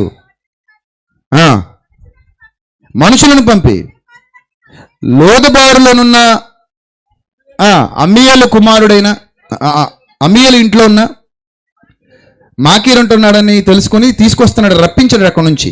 సౌలు కుమారుడైన యోనాతానుకు పుట్టిన మెఫీబోషెతు దావీదు నద్దకు వచ్చి సాగిలపడి నమస్కారం చేశాడట. చూడండి సీన్ ఎంత రివర్స్ అయింది. వాళ్ళ నాన్నకి ఈయన 3 సార్లు సాగిలు పడ్డాడు. ఎవరు? దావీదు గారు. ఎవరికి? యోనాతానికి 3 సార్లు సాగిలు పడ్డాడని చదువుకున్నారు మీరు, వాళ్ళ నాన్నకి. కానీ మరి ఈయన మళ్ళీ ఈయనకి సాగిలు పడుతున్నాడు. లైఫ్ చూసారా ఎప్పుడు ఎలాగైపోద్ది ఎవరికి తెలియదండి. అందుకే ఎప్పుడు ఇది నాకు జీవితాంతం ఉంటుందని అనుకోకూడదండి. మనోళ్ళు అనుకున్న వాళ్ళు ఒక్కరోజు వ్యతిరేకమైపోతుంటారు. ఈరోజు ప్రేమగా ఉండొచ్చు, రేపు ద్వేషం చూపించవచ్చు. కానీ కొంతమంది జీవితాంతం ప్రేమిస్తారు, అదృష్టవంతులం అయితే. ఆ అదృష్టం అందరికీ దక్కదు. మనతో కొంతమంది కొన్నాళ్లే ఉంటారు, కొన్నాళ్ళు ఉండరు. అయినా కూడా నిలబడాలి. పరిస్థితి ఎప్పుడు ఎలా మారుతుందో తెలీదు. ఏం చేశాడట? సాగిలపడి నమస్కారం చేశాడట. సాగిలపడి నమస్కారం చేశాడు. నెక్స్ట్ దావీదు చిత్తం నీ దాసుడునైన నేనున్నాను నేను. వాస్తవానికి ఎవరెవరికి దాసుడు? దావీదే మెఫీబోషెతుకు దాసుడు. యాజ్ పర్ రూల్ మాట్లాడుకుంటే మెఫీబోషెతుకు దాసుడు ఎవరు? దావీదు. కానీ నేను అంటాడు నీ దాసుడునైన నేనున్నాను నేను. అందుకు దావీదు నీవు భయపడొద్దు, నీ తండ్రి అయిన యోనాతాను నిమిత్తము నిజముగా నేను నీకు ఉపకారము చూపి నీ పితరుడైన సౌలు భూమి అంతా నీకు మరలా ఇప్పిస్తాను. టోటల్ మీ నాన్నగారు మీ తాతగారి భూమి ఏదైతే ఉందో అది ఎవరైతే తీసుకున్నారో అదంతా మళ్ళీ నీకు ఇచ్చేస్తాను, నీదే ఇంకది. రైట్. తర్వాత మరియు నీవు సదాకాలము నా బల వద్దే భోజనం చేయదువని సెలవీయగా అతడు నమస్కరించి చచ్చిన కుక్క వంటి వాడనైనా నా ఎడల నీవు దయ చూపుటకు నీ దాసుడునకు నేను ఎంతటి వాడనయ్యా అన్నాడట. అంటే పరిస్థితులు చూడండి ఏ స్థాయికి తీసుకెళ్ళే అతని పరిస్థితులు ఏ స్థాయికి తీసుకెళ్ళి నిజమైన మాటలు హృదయాంతరాల్లో నుండి వచ్చే మాటలు. ఏమంటున్నాడు?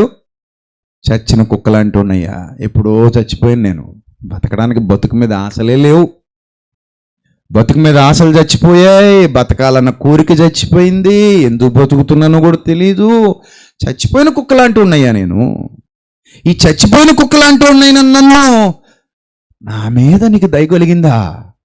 అది దావీదు గొప్పతనం కాదు మెఫీబోషెతు, మీ నాన్న గొప్పతనం. ఎవరు గొప్పతనం? మీ నాన్న. మీ నాన్న నీ గురించి భవిష్యత్తు గురించి ఆలోచించి ముందే నీకు ఆస్తి ఇచ్చిపోయాడు. పోద్దని తెలుసు, రాజ్యం పోద్దని తెలుసు, దావీదుకి వెళ్ళిపోద్దని తెలుసు. ఆహా, నిజమైన తండ్రి ఎలా ఉంటాడు తెలుసా? నేను పడ్డ కష్టాలు నా కొడుకు అనిపించకూడదు. ఏ రెస్పాన్సిబుల్ ఫాదర్ అలా ఉంటాడు. నేను పడ్డ బాధలు నా కొడుకు అనుభవించకూడదు, నేను పడ్డ కష్టాలు నా కొడుకు అనుభవించకూడదు. 9 ఏళ్ల వయసులో మా వాళ్ళ నాన్న చచ్చిపోయాడు. 9 ఏళ్ల వయసు మా నాన్నకప్పుడు. శవాన్ని ఎలా మొయ్యాలో కూడా తెలియని వయసు, ఎలా కప్పెడతారో ఎలా కాలుస్తారో కూడా తెలియని వయసు. అమ్మ భారం, చెల్లి భారం మీద పడింది. అందుకే 9వ తరగతితోనే మా నాన్న చదువు ఆగిపోయింది. నాన్న ఉంటేనే చదువులు సాగుతాయి, నాన్న లేకపోతే చదువులేం సాగుతాయి. ఆగిపోయింది. అప్పటి నుండి మా నాన్న కష్టజీవి, అప్పటి నుండి మా నాన్న వ్యవసాయదారుడు. అందుకే నాకు రైతులంటే అంత గౌరవం, నాకు రైతు అంటే అంత గౌరవం. రైతుల గురించి ప్రసంగాలు, రైతుల గురించి పాటలు. రైతుని ఎక్కడ కించపరిచినా నేను ఒప్పుకోను, ఎందుకంటే నేను రైతు బిడ్డను కాబట్టి. సో అలా మా నాన్న వ్యవసాయం చేస్తూ కష్టపడుతూ దెబ్బల మీద దెబ్బలు తింటూ, మోసాలు ఒక పక్క, మోసాలు నమ్మినోళ్ళు చేసిన మోసాలు అన్నీ భరిస్తూ మమ్మల్ని నిలబెట్టి, నేను బండి మీద తిరుగుతుంటే రాయల్గా ఆయన సంపాదించిన డబ్బుతో తెగ ఆనందపడిపోయేవాడు. నా కొడుకు బండి మీద తిరుగుతున్నాడని. ఆయన సంపాదించిన డబ్బులు నేను ఎంజాయ్ చేస్తుంటే చాలా ఆనందపడిపోయేవాడు. ఎక్కడికో పోయి 1 గంటకు వచ్చేవాడిని ఇంటికి. అప్పటి వరకు నిద్ర లేకుండా అలాగే కూర్చుని ఉండేవాడు గుమ్మం దగ్గర. అది తల్లిదండ్రులకి పిల్లల మీద ఉన్న ప్రేమ. అది నా కొడుకు కష్టపడకూడదు, నేను పడ్డ కష్టం నా కొడుక్కి రాకూడదు, నా కొడుక్కి రాకూడదు. ఒకానొక టైంలో నేను బాగా దారుణంగా ఉండి ఇష్టం వచ్చినట్టు తిరుగుతున్నటువంటి టైంలో, ఇదే ఊళ్ళో నాకు నచ్చినట్టు ఉంటున్నటువంటి టైంలో మూర్ఖంగా ఎవరిని లెక్క చేయకుండా కేర్లెస్గా వ్యవహరిస్తున్నటువంటి టైంలో ఓ రోజు నా పక్కన కూర్చోబెట్టుకుని నాకు ఎంత ప్రేమగా చెప్పాడు, నాకు ఇప్పటికీ గుర్తు ఆయన చెప్పిన మాటలు. అరే నాన్న, జీవితం ఇప్పుడు ఒకలా ఉండదురా, జీవితం ఇప్పుడు ఒకలా ఉండదు. నీకు తెలీదురా నేను ఎన్ని కష్టాలు పడ్డానో, నీకు తెలీదురా నేను ఎన్ని శ్రమలు పడ్డాను. అరే నీకోసం నేను చాలా రోజులు నిద్రపోలేదు, నేను తిట్టడమే నీకు కనబడింది, నిన్ను కొట్టడమే నీకు కనబడింది, కానీ నీ మీద నాకున్న ప్రేమ నీకు కనబడలేదు అని ఆయన పడ్డ కష్టాలు చెప్పుకొస్తుంటే, వాళ్ళ నాన్న 9 ఏళ్ల వయసులో చచ్చిపోయినప్పుడు ఆయన ఎలా ఎదిగాడో, ఎలా మమ్మల్ని నిలబెట్టాడో, ఎలా మమ్మల్ని మేము గౌరవంగా బతకాలని కోరుకున్నాడో అవి చెప్తుంటే అప్పుడు నాకు అర్థమైంది. ఈ మెఫీబోషెతు సందర్భం చదువుతున్నప్పుడు కూడా నాన్న పెట్టుబడి పెట్టేసి నాన్న ఆలోచించే ఆలోచన మన ముందటి తరాల కొరకు ఆలోచిస్తాడు నాన్న. అందుకే తండ్రులు ఇచ్చిన స్వాస్థ్యము గొప్పది అంటారు పెద్దలు. గృహమును పితరులు ఇచ్చిన స్వాస్థ్యమును గొప్పది. చాలామంది పిల్లలు అవి తినేసాలను వదిలేస్తుంటారు. మీకు ఇంకో మాట చెప్పనా, మా నాన్న పేరు మీద అన్నా పైసా లేదండి ఇప్పుడు. నిజం, మా నాన్న పేరు మీద అన్నా పైసా లేదు ఇప్పుడు. మొత్తం మాకు రాసేసాడు, మా పేరు మీద రాసేసాడు. ఏ తండ్రిని రాస్తాడు అలాగ బతికుండగా? రాయరు. ఎందుకంటే భయం, ఏమో వీళ్ళు మమ్మల్ని వదిలేసిపోతారేమో మధ్యలో అని. అంత నమ్మకం పిల్లల మీద. కానీ పిల్లలు తల్లిదండ్రులను నమ్మరు, తల్లిదండ్రులను చూడరు, పట్టించుకోరు. మెఫీబోషెతుకి దావీదు దేన్ని బట్టి చేస్తున్నాడు సాయం చెప్పండి? దేన్ని బట్టి? యోనాతాను ప్రమాణం చేయించుకున్నాడు కాబట్టి. ఒకవేళ యోనాతానే ప్రమాణం చేయించుకోకపోయి ఉంటే చేయడు. నాకు ఈ సందర్భంలో దావీదు నచ్చడు. ఎందుకు నచ్చడో కూడా చెప్తాను. ఈ పర్టికులర్ సందర్భంలో దావీదు నాకు నచ్చల. ఇదేంటండి బాబు అంత మాట అనేసరి భక్తుని పట్టుకుని అనకండి. భక్తుల జీవితాల్లో కూడా చిన్న చిన్న ఉంటాయి కదండి. ఈ సందర్భంలో అయితే నాకు దావీదు నచ్చలేదండి. ఎందుకు నచ్చలేదంటే, యోనాతాను ప్రమాణం చేయించుకున్నాడు, షీబాని ఇంటికి పిలిపించుకున్నాడు, మెఫీబోషెతుని ఇంటికి పిలిపించుకున్నాడు. మెఫీబోషెతుకి సౌలు గారి భూమి మొత్తం ఇచ్చేశాడు. హ్యాపీగా నా బల్ల యొద్ద భోజనం చేయమన్నాడు. రోజులు బాగానే గడుస్తున్నాయి. ఇక్కడ ఈ మెఫీబోషెతు కూడా తను తగ్గించుకుని, బాబయ్య నీ కుక్కలంటోండి బాబయ్య, నాకు ఎంత మంచి అవకాశం ఇచ్చావు, చాలు బాబయ్య, నా జీవితానికి నేను ఎంత చూడండి, నా బతుకు ఎప్పుడో ఆగిపోయింది అనుకున్నాను, మళ్ళీ నిలబెడతావు అని తన మనసంతా దావీదు కాళ్ళ ముందు పరిచేసి తన యథార్థతను చూపించి చాలా తగ్గించుకుని మాట్లాడు. అవునా? ఆ మాటలలో ఉన్నాయి లేవు అక్కడ? సమూయేలు 2వ గ్రంథంలో ఇప్పుడు మనం చదువుకున్న వచనం, అతను నమస్కరించి, చచ్చిన కుక్క వంటి వాడను, నా ఎడల నీవు దయచూపుటకు నీ దాసుడినగు నేను ఎంతటి వాడనా నేను. అప్పుడు రాజు సౌలు సేవకుడికి సీబాను పిలువనంపి, సౌలుకు అతని కుటుంబానికి కలిగిన సొత్తంతటిని నీ యజమాని కుమారుడికి నేను ఇప్పించేశాను. ఈ అండర్లైన్ చేసుకోండి. ఎవరికి ఇప్పించాను అది అండర్లైన్ చేసుకోండి. నీ యజమానుడు కుమారుడికి నేను ఇప్పించాను, అది అండర్లైన్ చేసుకోండి.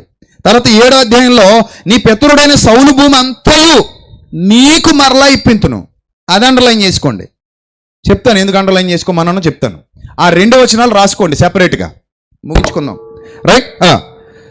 కాబట్టి నీవును నీ కుమారులు, 10వ వచనం, కాబట్టి నీవును నీ కుమారులు నీ దాసులు అతని కొరకు భూమిని సాగుబడి చేసి నీ యజమానుని కుమారునికి భోజనమునికై ఆహారము కలుగునట్లు నీవు దాని పంట తేవాలి. మొత్తం పంట అంతా తెచ్చి ఎవరికి ఇవ్వాలి? మెఫీబోషెతుకి ఇవ్వాలి. నెక్స్ట్, నీ యజమానుని కుమారుడని మెఫీబోషెతు ఎల్లప్పుడూ నా బల్ల యొద్దే భోజనం చేయనని సెలవిచ్చను. ఈ సీబాకు 15 మంది కుమారులు, 20 మంది దాసులు ఉన్నారట. ఒకప్పుడు ఈ సీబా అనేవాడు ఎవరికి దాసుడట? సౌలుకు దాసుడు. ఆడనే పిలువనంపించాడు, ఈసారి నువ్వు ఈయనకి సేవ చేయాలన్నాడు. ఎవరికి? మెఫీబోషెతుకి. మామూలుగా చేస్తాడా? చేయడు. ఎందుకు? మెఫీబోషెతుకి ఏం లేదు, అయిపోయింది. రోడ్డున పడిపోయినాడు, ఎవరింట్లోనే ఉంటున్నాడు, దారిలేక దిక్కులేక. నువ్వు మళ్ళీ నీ పాత ఉద్యోగం మళ్ళీ చేయాలి రా అబ్బాయి. ఎవరికి నువ్వు హెల్ప్ చేయాలంటే ఇదిగో మెఫీబోషెతుకి చేయాలి. ఒకప్పుడు నువ్వు వాళ్ళ పనోడివి, వాళ్ళ నాన్న వాళ్ళ తాత చచ్చిపోయాక నువ్వు వీళ్ళని వదిలేసావు. నీ బతుకు నువ్వు బతుకుతున్నావు. నీకు 20 మంది దాసులు ఉన్నారు, నువ్వు కూడా ఎదిగావు. అయినా కూడా నువ్వు వాళ్ళ మనిషివే కాబట్టి నువ్వు వాళ్ళకి చేయాల్సిందే అని రాజు ఆజ్ఞాపించేశాడు. అంతే. ఆజ్ఞాపించి అదంతా నువ్వు సంపాదించాలి. తెచ్చి ఎవరికి ఇవ్వాలి? మెఫీబోషెతుకి ఇవ్వాలి. ఏమండి? మెఫీబోషెతు రాజకుమారులలో ఒకడైనట్టుగా రాజు బల్ల యొద్దనే భోజనం చేయించుండెను. మెఫీబోషెతుకు కూడా చిన్న కుమారుడు ఉన్నాడట, వాడి పేరట మీకా. మరియు సీబా ఇంటిలో కాపురమున్న వారందరూ మెఫీబోషెతుకి ఎలా ఉన్నారట? దాసులైపోయారట. ఇప్పుడు మెఫీబోషెతు యెరూషలేములో కాపురం ఉండి సదాకాలము రాజు బల్ల యొద్ద భోజనం చేయుచుండెను. అతని కాళ్ళు 2 కుంటికాళ్ళు అన్నాడు, ఒకటి కాదు, 2 కుంటికాళ్ళు. అందుకే ఈ ఇమేజ్ మీకు చూపించాను ఇందాక. రాజు దగ్గరికి వచ్చినప్పుడు ఎలా ఉన్నాడో ఆ ఇమేజ్ కూడా మీరు ఊహాచిత్రం చూడొచ్చు. అదిగో 2 కుంటికాళ్ళు.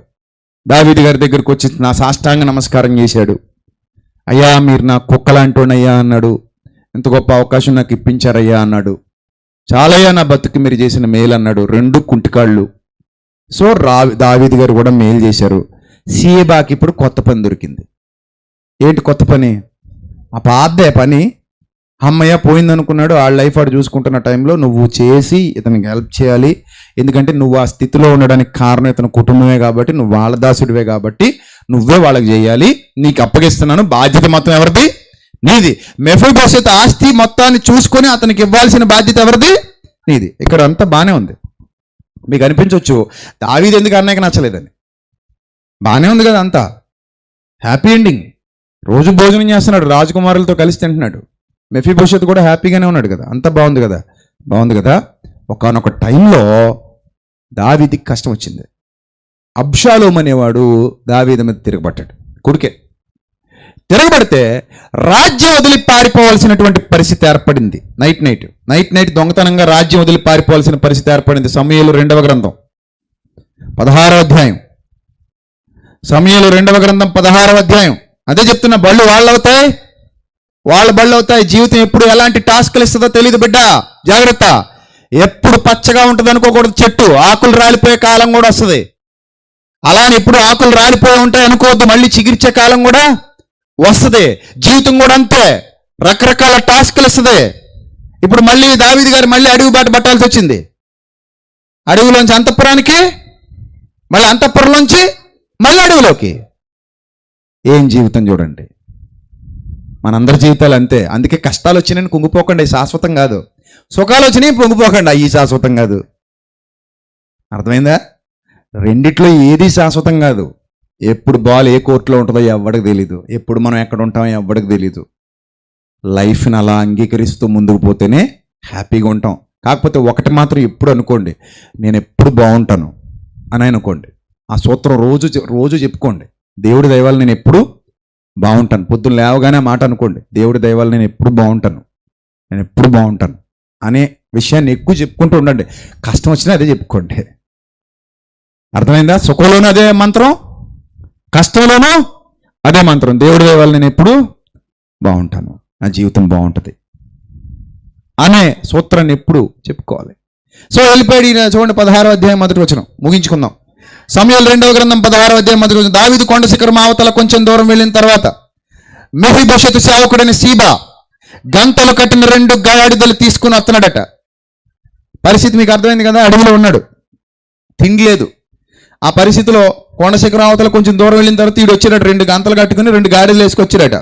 200 రొట్టెలు, 100 ద్రాక్ష గెలలు, 100 అంజూర బోడలు, ద్రాక్షారసపు తిత్తి ఒకటి వాటి మీద వేసుకుంటాను. రాజు ఎందుకు తెచ్చితవని సీబా అని అడుగుగా, సీబా అంటున్నాడు. ఎందుకు సీబా అంటే ఎవరు? మెఫీబోషెతుకు పనుడు. దావీదు బాధ్యతలన్నీ సీబాకు అప్పగించాడు. రాజు అప్పుడు అన్నాడట, గాడిదలు రాజు ఇంటి వారు ఎక్కుటకును, రొట్టెలు అంజూర పడలు పనివారు తినుటకును, ద్రాక్షారసం అరణ్యం మంది అలసట నుండి వారు తాగుటకును తెచ్చితననగా. అప్పుడు రాజు అన్నాడట, నీ యజమానుని కుమారుడు ఎక్కడున్నాడని అడిగాడట. ఏమని అడిగాడు? మరి నేను రాజ్యం వదిలేసి వచ్చాను కదా, నా భోజనం వాళ్ళ దగ్గరే కదా భోజనం చేసేవాడు, కుంటోడు కదా, ఎక్కడున్నాడు ఇప్పుడు నీ యజమానుని కుమారుడు అన్నాడట. అప్పుడు అన్నాడట, చూడండి, అందుకు సీబా, చిత్తగించుము, ఈవేళ ఇశ్రాయేలీయులు తన తండ్రి రాజ్యమును తనకు తిరిగి ఇప్పింతురు అనుకొని అతడు ఇంకా యెరూషలేములోనే ఉన్నాడయ్యా, రాజ్యకాంక్ష గలవాడై. అతడు రాజ్యకాంక్ష గలవాడై, యోనాతాను సింహాసనం నాది, నేను ఎలా అయినా దాని మీద ఎక్కాలి కుంటికాళ్లతో అనే భావనతో నువ్వు పోయినా నీ వెంట రాకుండా, నిన్ను పట్టించుకోకుండా ఎక్కడున్నాడు? రాజ్యంలోనే వెయిట్ చేస్తున్నాడయ్యా, సింహాసనం మీద కన్నేశాడయ్యా అన్నాడట. సింహాసనం మీద కన్నేశాడయ్యా. అందుకు రాజు మెఫీబోషెతుకు కలిగినదంతయు నీదే అని సీబాతో చెప్పగా, సీబా, ఏలినవాడా రాజా, నీ దృష్టి యందు నేను అనుగ్రహం పొందుతునుగాక, నేను నీకు నమస్కారము చేయుచున్నానని ఒక్క మాట చెప్పాడు అంతే. అవన్నీ పట్టుకొచ్చాడు, అంజూర పళ్ళు, ద్రాక్ష గెల్లో, చెత్త చెదారం పట్టుకొచ్చి ముందు పడేసి, నిజం చెప్పాడో అబద్ధం చెప్పాడో తెలుసుకోద్దు ఈయన. యోనాతానికి మాట ఇచ్చాడుగా, వదలనని చెప్పాడు కదా, నీ కొడుకుని నీ సంతానాన్ని చూసుకుంటానని ప్రమాణం చేశాడుగా. ఎందుకంత కోపం? ఎవడో వచ్చేదో అబద్ధం చెప్తాడు, నమ్మేస్తాం మనం, నమ్మవా? అది మనిషి లక్షణం. అలాంటి దుర్మార్గులు ఉంటారు. ఈ సీబా లాంటి దుర్మార్గులు మన చుట్టూతా ఉంటారు. అందుకే పెద్దల పద్యం చెప్పారు, వినదగునెవ్వరు చెప్పిన వినినంతనే వేగపడక వివరింపగన్ కనికెల్ల నిజము తెలిసే మసులు మనుజుడెపో నీతిపరుడు మహిళో సుమతి అని సుమతి శతకంలో రాశాడు. ఎవడు ఏది చెప్పినా తొందరపడి వినేడు. రాజు అసలు వినకూడదు. నువ్వు రాజువి కదయ్యా, రాజువు కాబట్టి అన్నిటినీ పరిశీలించాలి. ఆడు మాట్లాడుతున్నది రైటా రాంగా, ఏది ఆ కుంటోడు భూమి కొట్టడానికి వచ్చిన దుర్మార్గుడు అసలే బాధల్లో ఉన్నాడు. ఆ బాధల్లో ఉన్నాడు. జీవితం బాగుందనుకునే టైంకి మళ్ళీ లాగేసుకున్నాడు. నిజం, మొత్తం తీసేసుకున్నాడు సీబా. ఇప్పుడు మేబీ భవిష్యత్తుకి ఏం లేదు, భోజనం బల్లా లేదు. చిన్న కుమారుడు ఉన్నాడు, మేక కుంటోడు కొడుకు పాపం. అతను ఏం చేయగలడు ఇప్పుడు? కుంటోడు 2 కాళ్ళు పనిచేయవు. అందుకే కుక్కలంటుండి బాబయ్య అన్నాడు.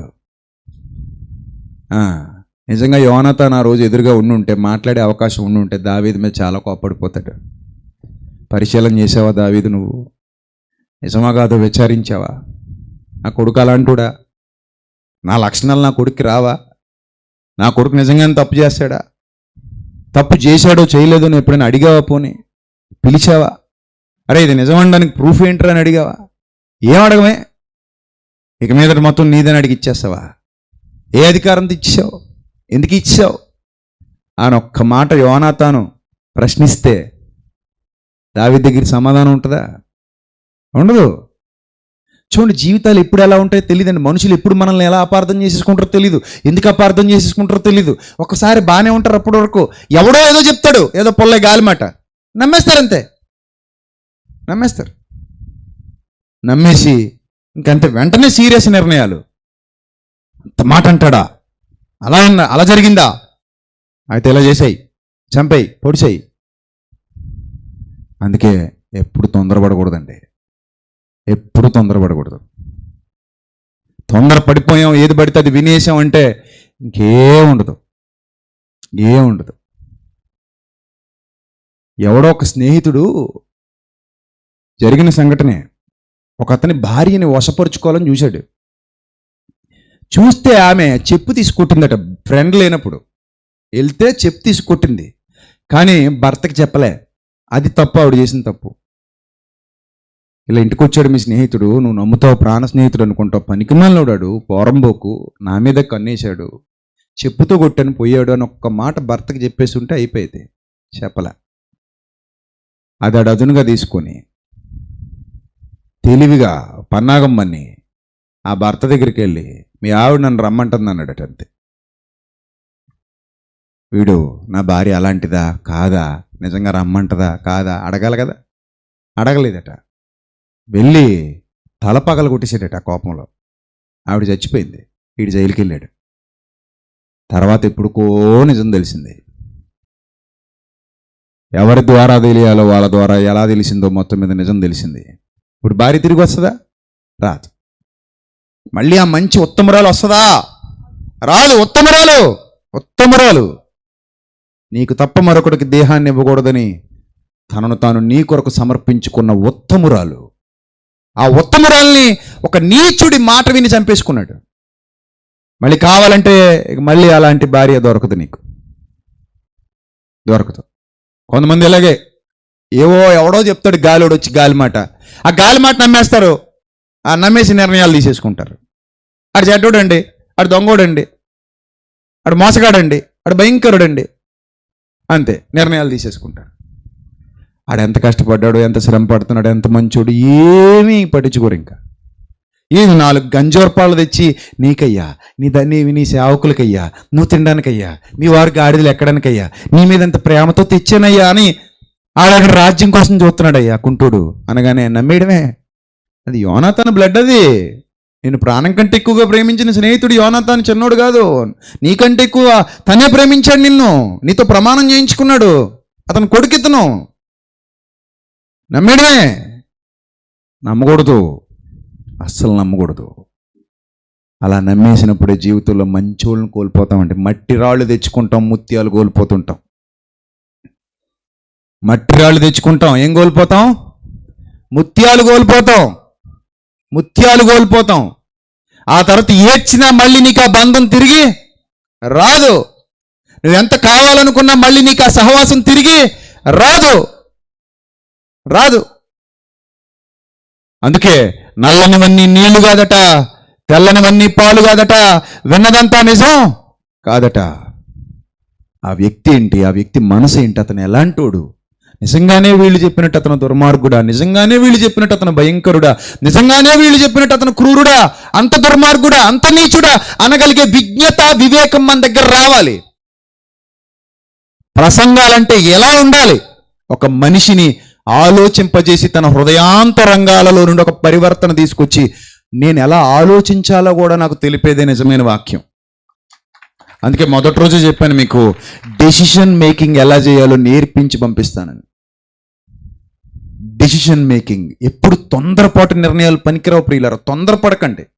తొందరపడితే ఏముండదు, చచ్చిపోవడమే.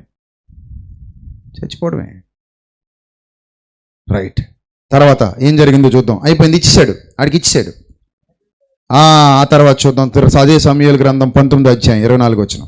సమూయేలు 2వ గ్రంథం 19వ అధ్యాయం. ఇలాగా అబ్షాలోము చచ్చిపోయాడు. మళ్ళీ రాజుగారు మళ్ళీ వచ్చాడు. అప్పుడు మరియు సౌలు కుమారుడు మెఫీబోషెతు రాజును ఎదుర్కోవడానికి వచ్చాడట. రాజు పారిపోయిన దినం మొదలుకొని జరుగుతున్న వాస్తవం చూడండి. ఇప్పుడు చెప్పింది రాజు మనసులో, దావీదు మనసులో ఉన్నదేంటి, అక్కడ జరుగుతున్నదేంటి. రాజు పారిపోయిన దినం మొదలుకొని అతడు సుఖముగా తిరిగి వచ్చిన నాట వరకు ఒక్కరోజు కూడా కాళ్ళు కడుక్కోకుండా ఉన్నట. కుంటికాళ్ళు, ఆ కుంటికాళ్ళు అప్పటి వరకు కడుక్కోకుండానే ఉన్నాడట. గడ్డం కత్తిరించుకోలేదట, బట్టలు ఉతుక్కోలేదట. అలా ఉన్నాడట. చింతలో ఉన్నాడు, బాధలో ఉన్నాడు. అయ్యో, నాకు మేలు చేసిన నా రాజుకేమైంది, నాకు మేలు చేసిన నా రాజు అరణ్యాల వెంట పోయాడు, నాకు మేలు చేసిన నా రాజు కష్టాల పాలైపోయాడు, నన్ను ఆదరించి కుక్కలాంటి నన్ను ఇంటికి తీసుకొచ్చి భోజనం బల్ల మీద కూర్చోబెట్టి అన్నం పెట్టాడు నాకు మహానుభావుడు.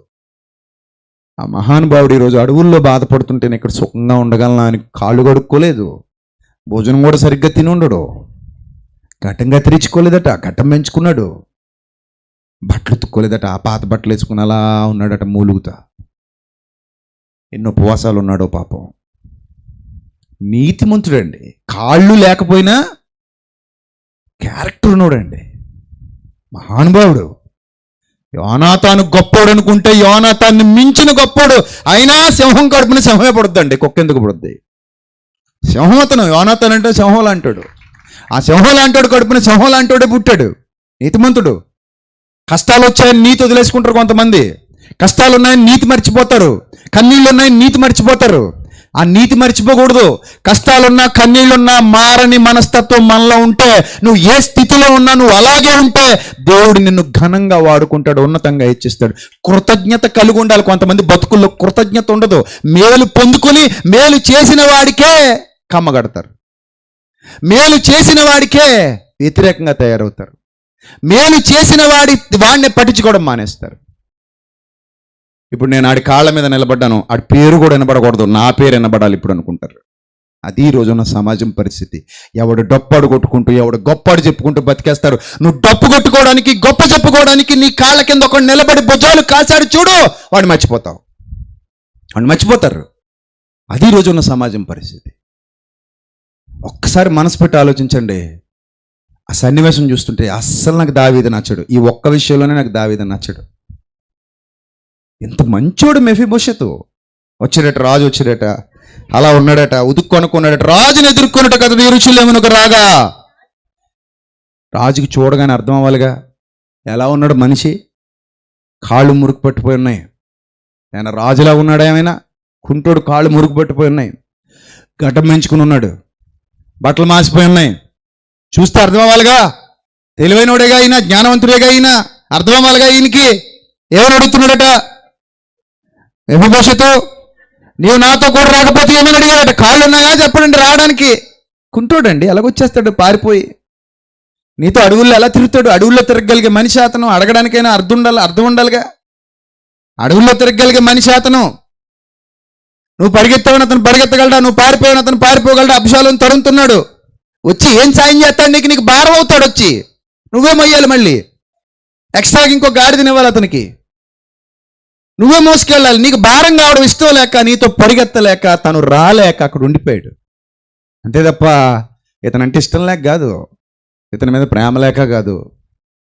ప్రేమ ఉండబట్టే ఎన్ని ప్రార్థనలు చేశాడో, ఎంత బాధపడ్డాడో, ఎంత వేదన అనుభవించాడో మహానుభావుడు. అడుగుతున్నాడు, ఎందుకు రాలేదు నువ్వని అడుగుతున్నాడు. కోపం వచ్చేసింది. అందుకు అతడు అన్నాడట, నా ఏలినవాడా రాజా, నీ దాసున్నాయి నేను కుంటున్నయ్యా. చెప్పుకోవాలా? తెలియదు ఇతనికి. నీ దాసున్నాయి నేను కుంటున్నయ్యా. కుంటోని బాబయ్య, నేను కాలు పని చేయవు కదా. నేను గాడిద మీద గంత కట్టించి ఎక్కి రాజుతో కూడా వెళ్ళిపోతున్నాను నేను అనుకోనగా, అయినా రావాలనుకున్నానయ్యా, నేను నీతోనే ఉండాలనుకున్నాను. అసలు ఇది చదువుతుంటే ఒక రకంగా ఆవేదన వచ్చేస్తుంది. అంత మంచి మంచి మనిషి ఇతను, కుంటోణ్ణి, నేను రాలేను, అయినా కూడా నీతోనే వచ్చేద్దాం అనుకున్నాను, నేను నీతోనే ఉండాలనుకున్నానయ్యా నేను. అయినా నా పనివాడైన సీబా నన్ను ఏం చేశాడు? మోసం చేశాడయ్యా. నువ్వెవరినైతే నమ్మి నన్ను ఆడికి అప్పగించావో ఆడను మోసం చేశాడు.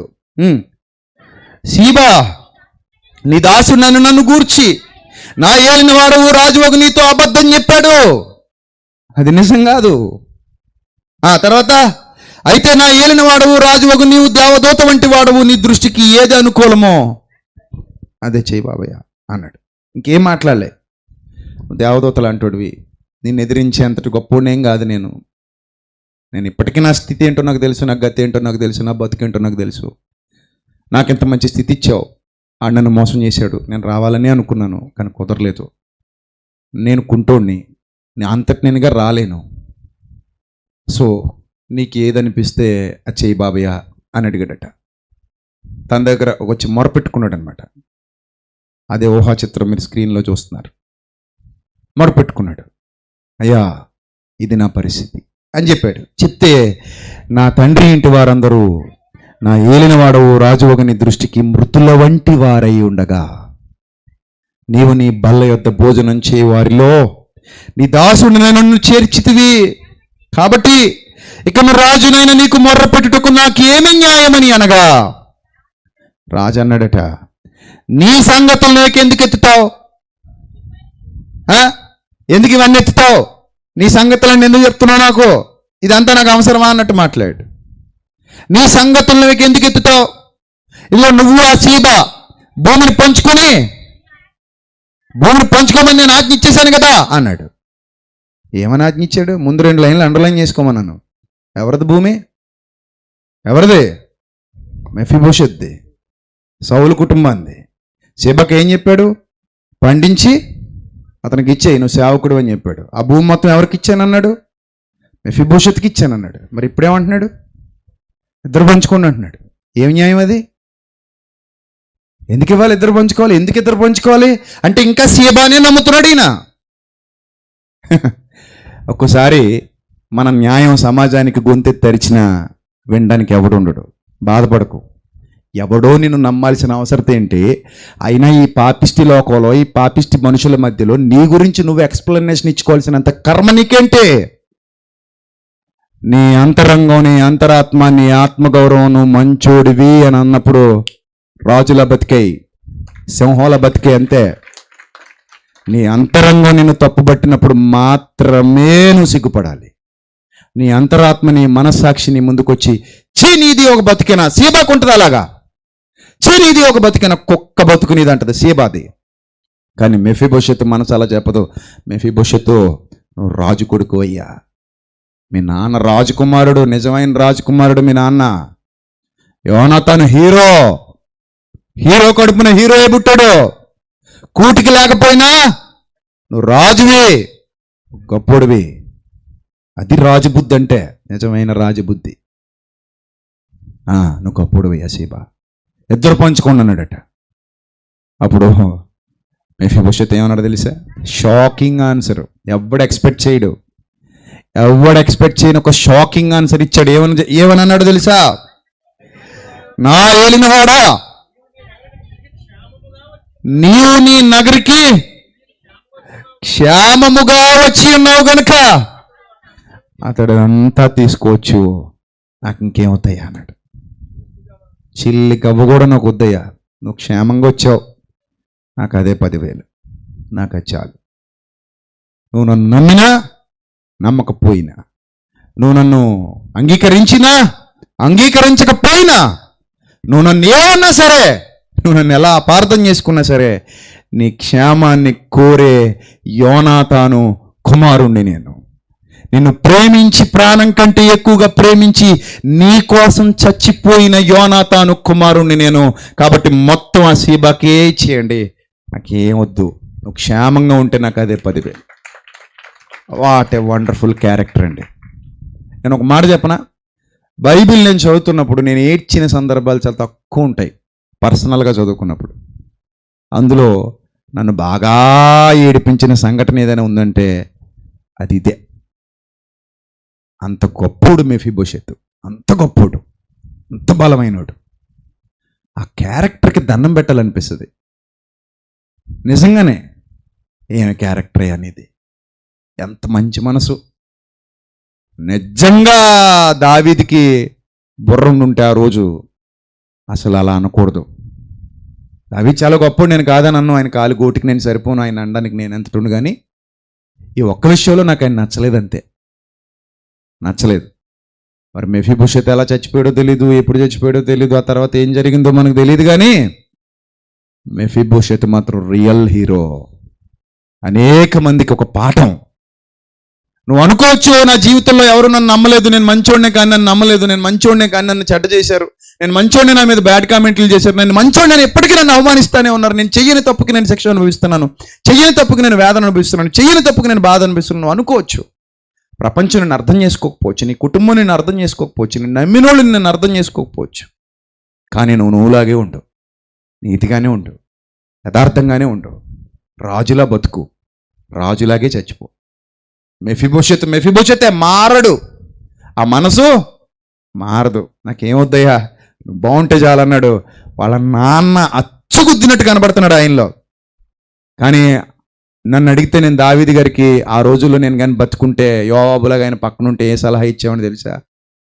దావీదు గారు, మీకు యోనాతాను కాదండి, అసలు యోనాతాను మీద 100 రెట్లు బెటర్ అండి, ఇతన్ని వెళ్ళి గుండెలకు హత్తుకోండి అని చెప్తున్నాను నేనైతే. యోనాతాను మీద 100 రెట్లు బెటర్ అండి, 100 రెట్లు ఎక్కువ, ఇంకా ఎక్కువ, అంత మంచోడండి ఆయన. అలాంటి వాళ్ళని అపార్థం చేసుకోకండి అని చెప్పుతున్నాను. మనిషిని చూడగానే గుర్తొచ్చేయాలి ఈ మనిషి క్యారెక్టర్ ఎలాంటిదని. క్యారెక్టర్ 10 సార్లు ఓసరవెల్లిలా మార్చుకునేవాడు తెలిసిపోతుంటాడు, దొరికిపోతాడు, ఇది దొంగని గుర్తుపెట్టేయచ్చు. కానీ రోషం కలిగిన వాడు, పౌరుషం కలిగిన వాడు, నీతిమంతుడు ఎప్పుడు ఒకేలా ఉంటాడు. ఏ పరిస్థితిలోనూ కూడా వాడు మారడు. పరిస్థితిని బట్టి మారడానికి వాడు ఓసరవెల్లి కాదు. సింహం ఎప్పుడు అలాగే ఉంటుంది, సింహంలాగే ఉంటుంది. నన్ను అడిగితే Mephibosheth real line, such a wonderful character, అద్భుతమైన లక్షణం, అద్భుతమైన క్యారెక్టర్. ఉంటే ఒకలాగా, లేకపోతే ఒకలాగా ఉండే మనిషి కాదు. పెడితే ఒకలాగా, పెట్టకపోతే ఒకలాగా మాట్లాడే మనిషి కాదు. అబ్బా, అసలు ఆ క్యారెక్టర్ని వర్ణించడం మహా కష్టం. అద్భుతమైన క్యారెక్టర్. కాళ్ళు లేవంతే, కానీ అనేక మంది కాళ్ళున్న వాళ్ళకంటే కూడా గొప్ప క్యారెక్టర్ ఉంది. ఆ క్యారెక్టర్ని కాపాడుకున్నాడు. అదే అతనికి ఒక మంచి కిరీటాన్ని ఇచ్చింది. ఈరోజు మనం మెఫీబోషెతు గురించి మాట్లాడుకుంటూ నేర్చుకుంటున్నామంటే చాలదా? ఆయనకి ఇంతకంటే గొప్ప ధన్యత ఏముంటుంది చెప్పండి? ఇంతకంటే గొప్ప ధన్యత ఏముంటుంది మెఫీబోషెత్కి? ఐ లవ్ యూ మెఫీబోషెత్ అని చెప్తున్నాను నేను ఇప్పుడు. I love you, we love you. ఒకవేళ మేము చచ్చి పరదేశికి వస్తే ముందు నిన్నే అడుగుతాం, ఎక్కడున్నాడండి ఆయనని, ఎక్కడున్నాడండి ఆయన, ఒకసారి చూడాలండి, నా కాళ్ళకి దండం పెట్టుకోవాలండి. అంత గొప్ప క్యారెక్టర్ అండి. కాబట్టి ఉన్నా లేకపోయినా, ఎదిగినా ఎదక్కపోయినా, గొప్పోడివైనా గొప్పదోడివి కాకపోయినా, నిన్ను నమ్మినా నమ్మకపోయినా, నిన్ను అంగీకరించినా అంగీకరించకపోయినా, నువ్వులాగే ఉండు. మార్కు, నువ్వులాగే ఉండు. నీతిమంతుడు ఎప్పుడు మారడు, రోషం కలిగి ఉంటాడు, పౌరుషం కలిగి ఉంటాడు. నమ్మితే నమ్మకపోతే పో అంటాడు అంతే. కానీ చెప్పాల్సింది చెప్తాడు, నాకు వద్దు బాబయ్య ఇచ్చేయి. అప్పుడైనా దావీదుకి అర్థం అవ్వాలి, అరే మొత్తం వదిలేసాడు ఏంటని. ఇచ్చేయి, మొత్తం ఇచ్చే వాడికి ఇచ్చేయి, నాకు వద్దు. ఎందుకంటే కష్టాల్లోంచి వచ్చి పుట్టినోడయ్యా నేను. 5 ఏళ్ల వయసు నుంచి, నాకు ఊహ తెలిసిన నాటి నుంచి నాకు కష్టాలు తప్ప సుఖాలు తెలీదు. సుఖాలు నువ్వు ఇచ్చావు మహానుభావా. ఈరోజు మళ్ళీ కొత్తగా కష్టాలంటే నాకు అలవాటే కదయ్యా. మళ్ళీ ఆ బ్రతుకులోకి వెళ్ళిపోమన్నా వెళ్ళిపోవడానికి ఐఎమ్ ఆల్వేస్ రెడీ. సుఖపడినోడికి కష్టపడడం కష్టం, కానీ కష్టపడినోడికి సుఖపడడం పెద్ద కష్టం కాదు. కష్టపడినోడికి మళ్ళీ కష్టపడడం పెద్ద కష్టమేమీ కాదు. కాబట్టి కష్టాలు ఉన్నాయి, శ్రమలు ఉన్నాయి, ఇరుకులు ఉన్నాయి, ఇబ్బందులు ఉన్నాయి, కృంగిపోకండి. ఉంటాయి, ఉండనివ్వండి, గెలవండి, ఎదిరించండి, పోరాడండి. కానీ ఫైనల్గా నేను నా మాటలు ముగిస్తూ ఒక మాట చెప్తున్నాను. ఈరోజు మళ్ళీ మీతో మాట్లాడిన టైం ఉంటుందో ఉండదో నాకు తెలీదు. మధ్యాహ్నం వీలైతే మళ్ళీ మాట్లాడతాను, కంగారు పడకండి. ఒకటి మాత్రం గుర్తుపెట్టుకోండి, ఫైనల్గా మీరులాగే ఉండండి. దేనికోసం పనికిమాలిన ఆలోచనల కోసం, పనికిమాలిన ఆశల కోసం మీ యథార్థతను చంపుకోకండి, మీ నీతిని చంపుకోకండి. ఎప్పటికైనా మీకు అది కిరీటాన్ని పెడుద్ది, ఎప్పటికైనా కిరీటాన్ని పెడుద్ది. అర్థమైందా? అలాంటి ధన్యకరమైన స్థితిలో మీరు మీ కుటుంబాలు ఉండాలని మనస్ఫూర్తిగా కోరుకుంటూ ఈ నా ప్రసంగాన్ని ముగిస్తున్నాను. తలలో వంచని ప్రార్థన చేసుకుందాం. సకల ఆశీర్వాదములకు కారణభూతుడా మా కన్న తండ్రి, ఎంత మంచి విషయాలు మాకు నేర్పించారు ప్రభువా. ఈ సెమినార్ల ద్వారా మాతో మా అందరితో మాట్లాడారు, మమ్మల్ని బలపరిచారు, మీ కృపలో భద్రపరిచారు. మీ పిల్లలకు జ్ఞానం ఇవ్వండి తండ్రి, వివేకం ఇవ్వండి, మీ సన్నిధి కాంతిలో వర్ధిల్లింపచేయండి. నీతి కలిగి, యథార్థత కలిగి, మీ అందు విశ్వాసం ఉంచుతండి. తొట్టిల్లిపోని బ్రతుకులు దయచేయమని మధ్యాహ్న కాలపు సెషన్ కూడా ఘనంగాను మా అందరి జీవితాలకు ధన్యకరంగాను జరిగించమని ప్రభువా. మరలా మీ చిత్తమైతే వచ్చే సంవత్సరం ఇంత గొప్పగా చేయడానికి మీ కృపను మాకు తోడుగా ఉంచి, మాకు ఏవైతే లోట్లు ఉన్నాయో, ఏవైతే అవసరాలు ఉన్నాయో వాటన్నిటిని తీర్చమని ప్రాధేయపడుతూ, రాత్రికి మధ్యాహ్నానికి ఉన్న ఆ మిగిలిన కొద్ది క్షణాలు, మిగిలిన కొద్ది సమయాలు మేము సద్వినియోగం చేసుకోగలిగే ధన్యత అనుగ్రహించమని ప్రాధేయపడుతూ, యేసుక్రీస్తు వారి శ్రేష్టమైన నామల్ని ప్రార్థన మనలో అడుగుచున్నాం మా కన్న తండ్రి. ఆమెన్. అందరికీ వందనాలు. May God bless you all, love you all.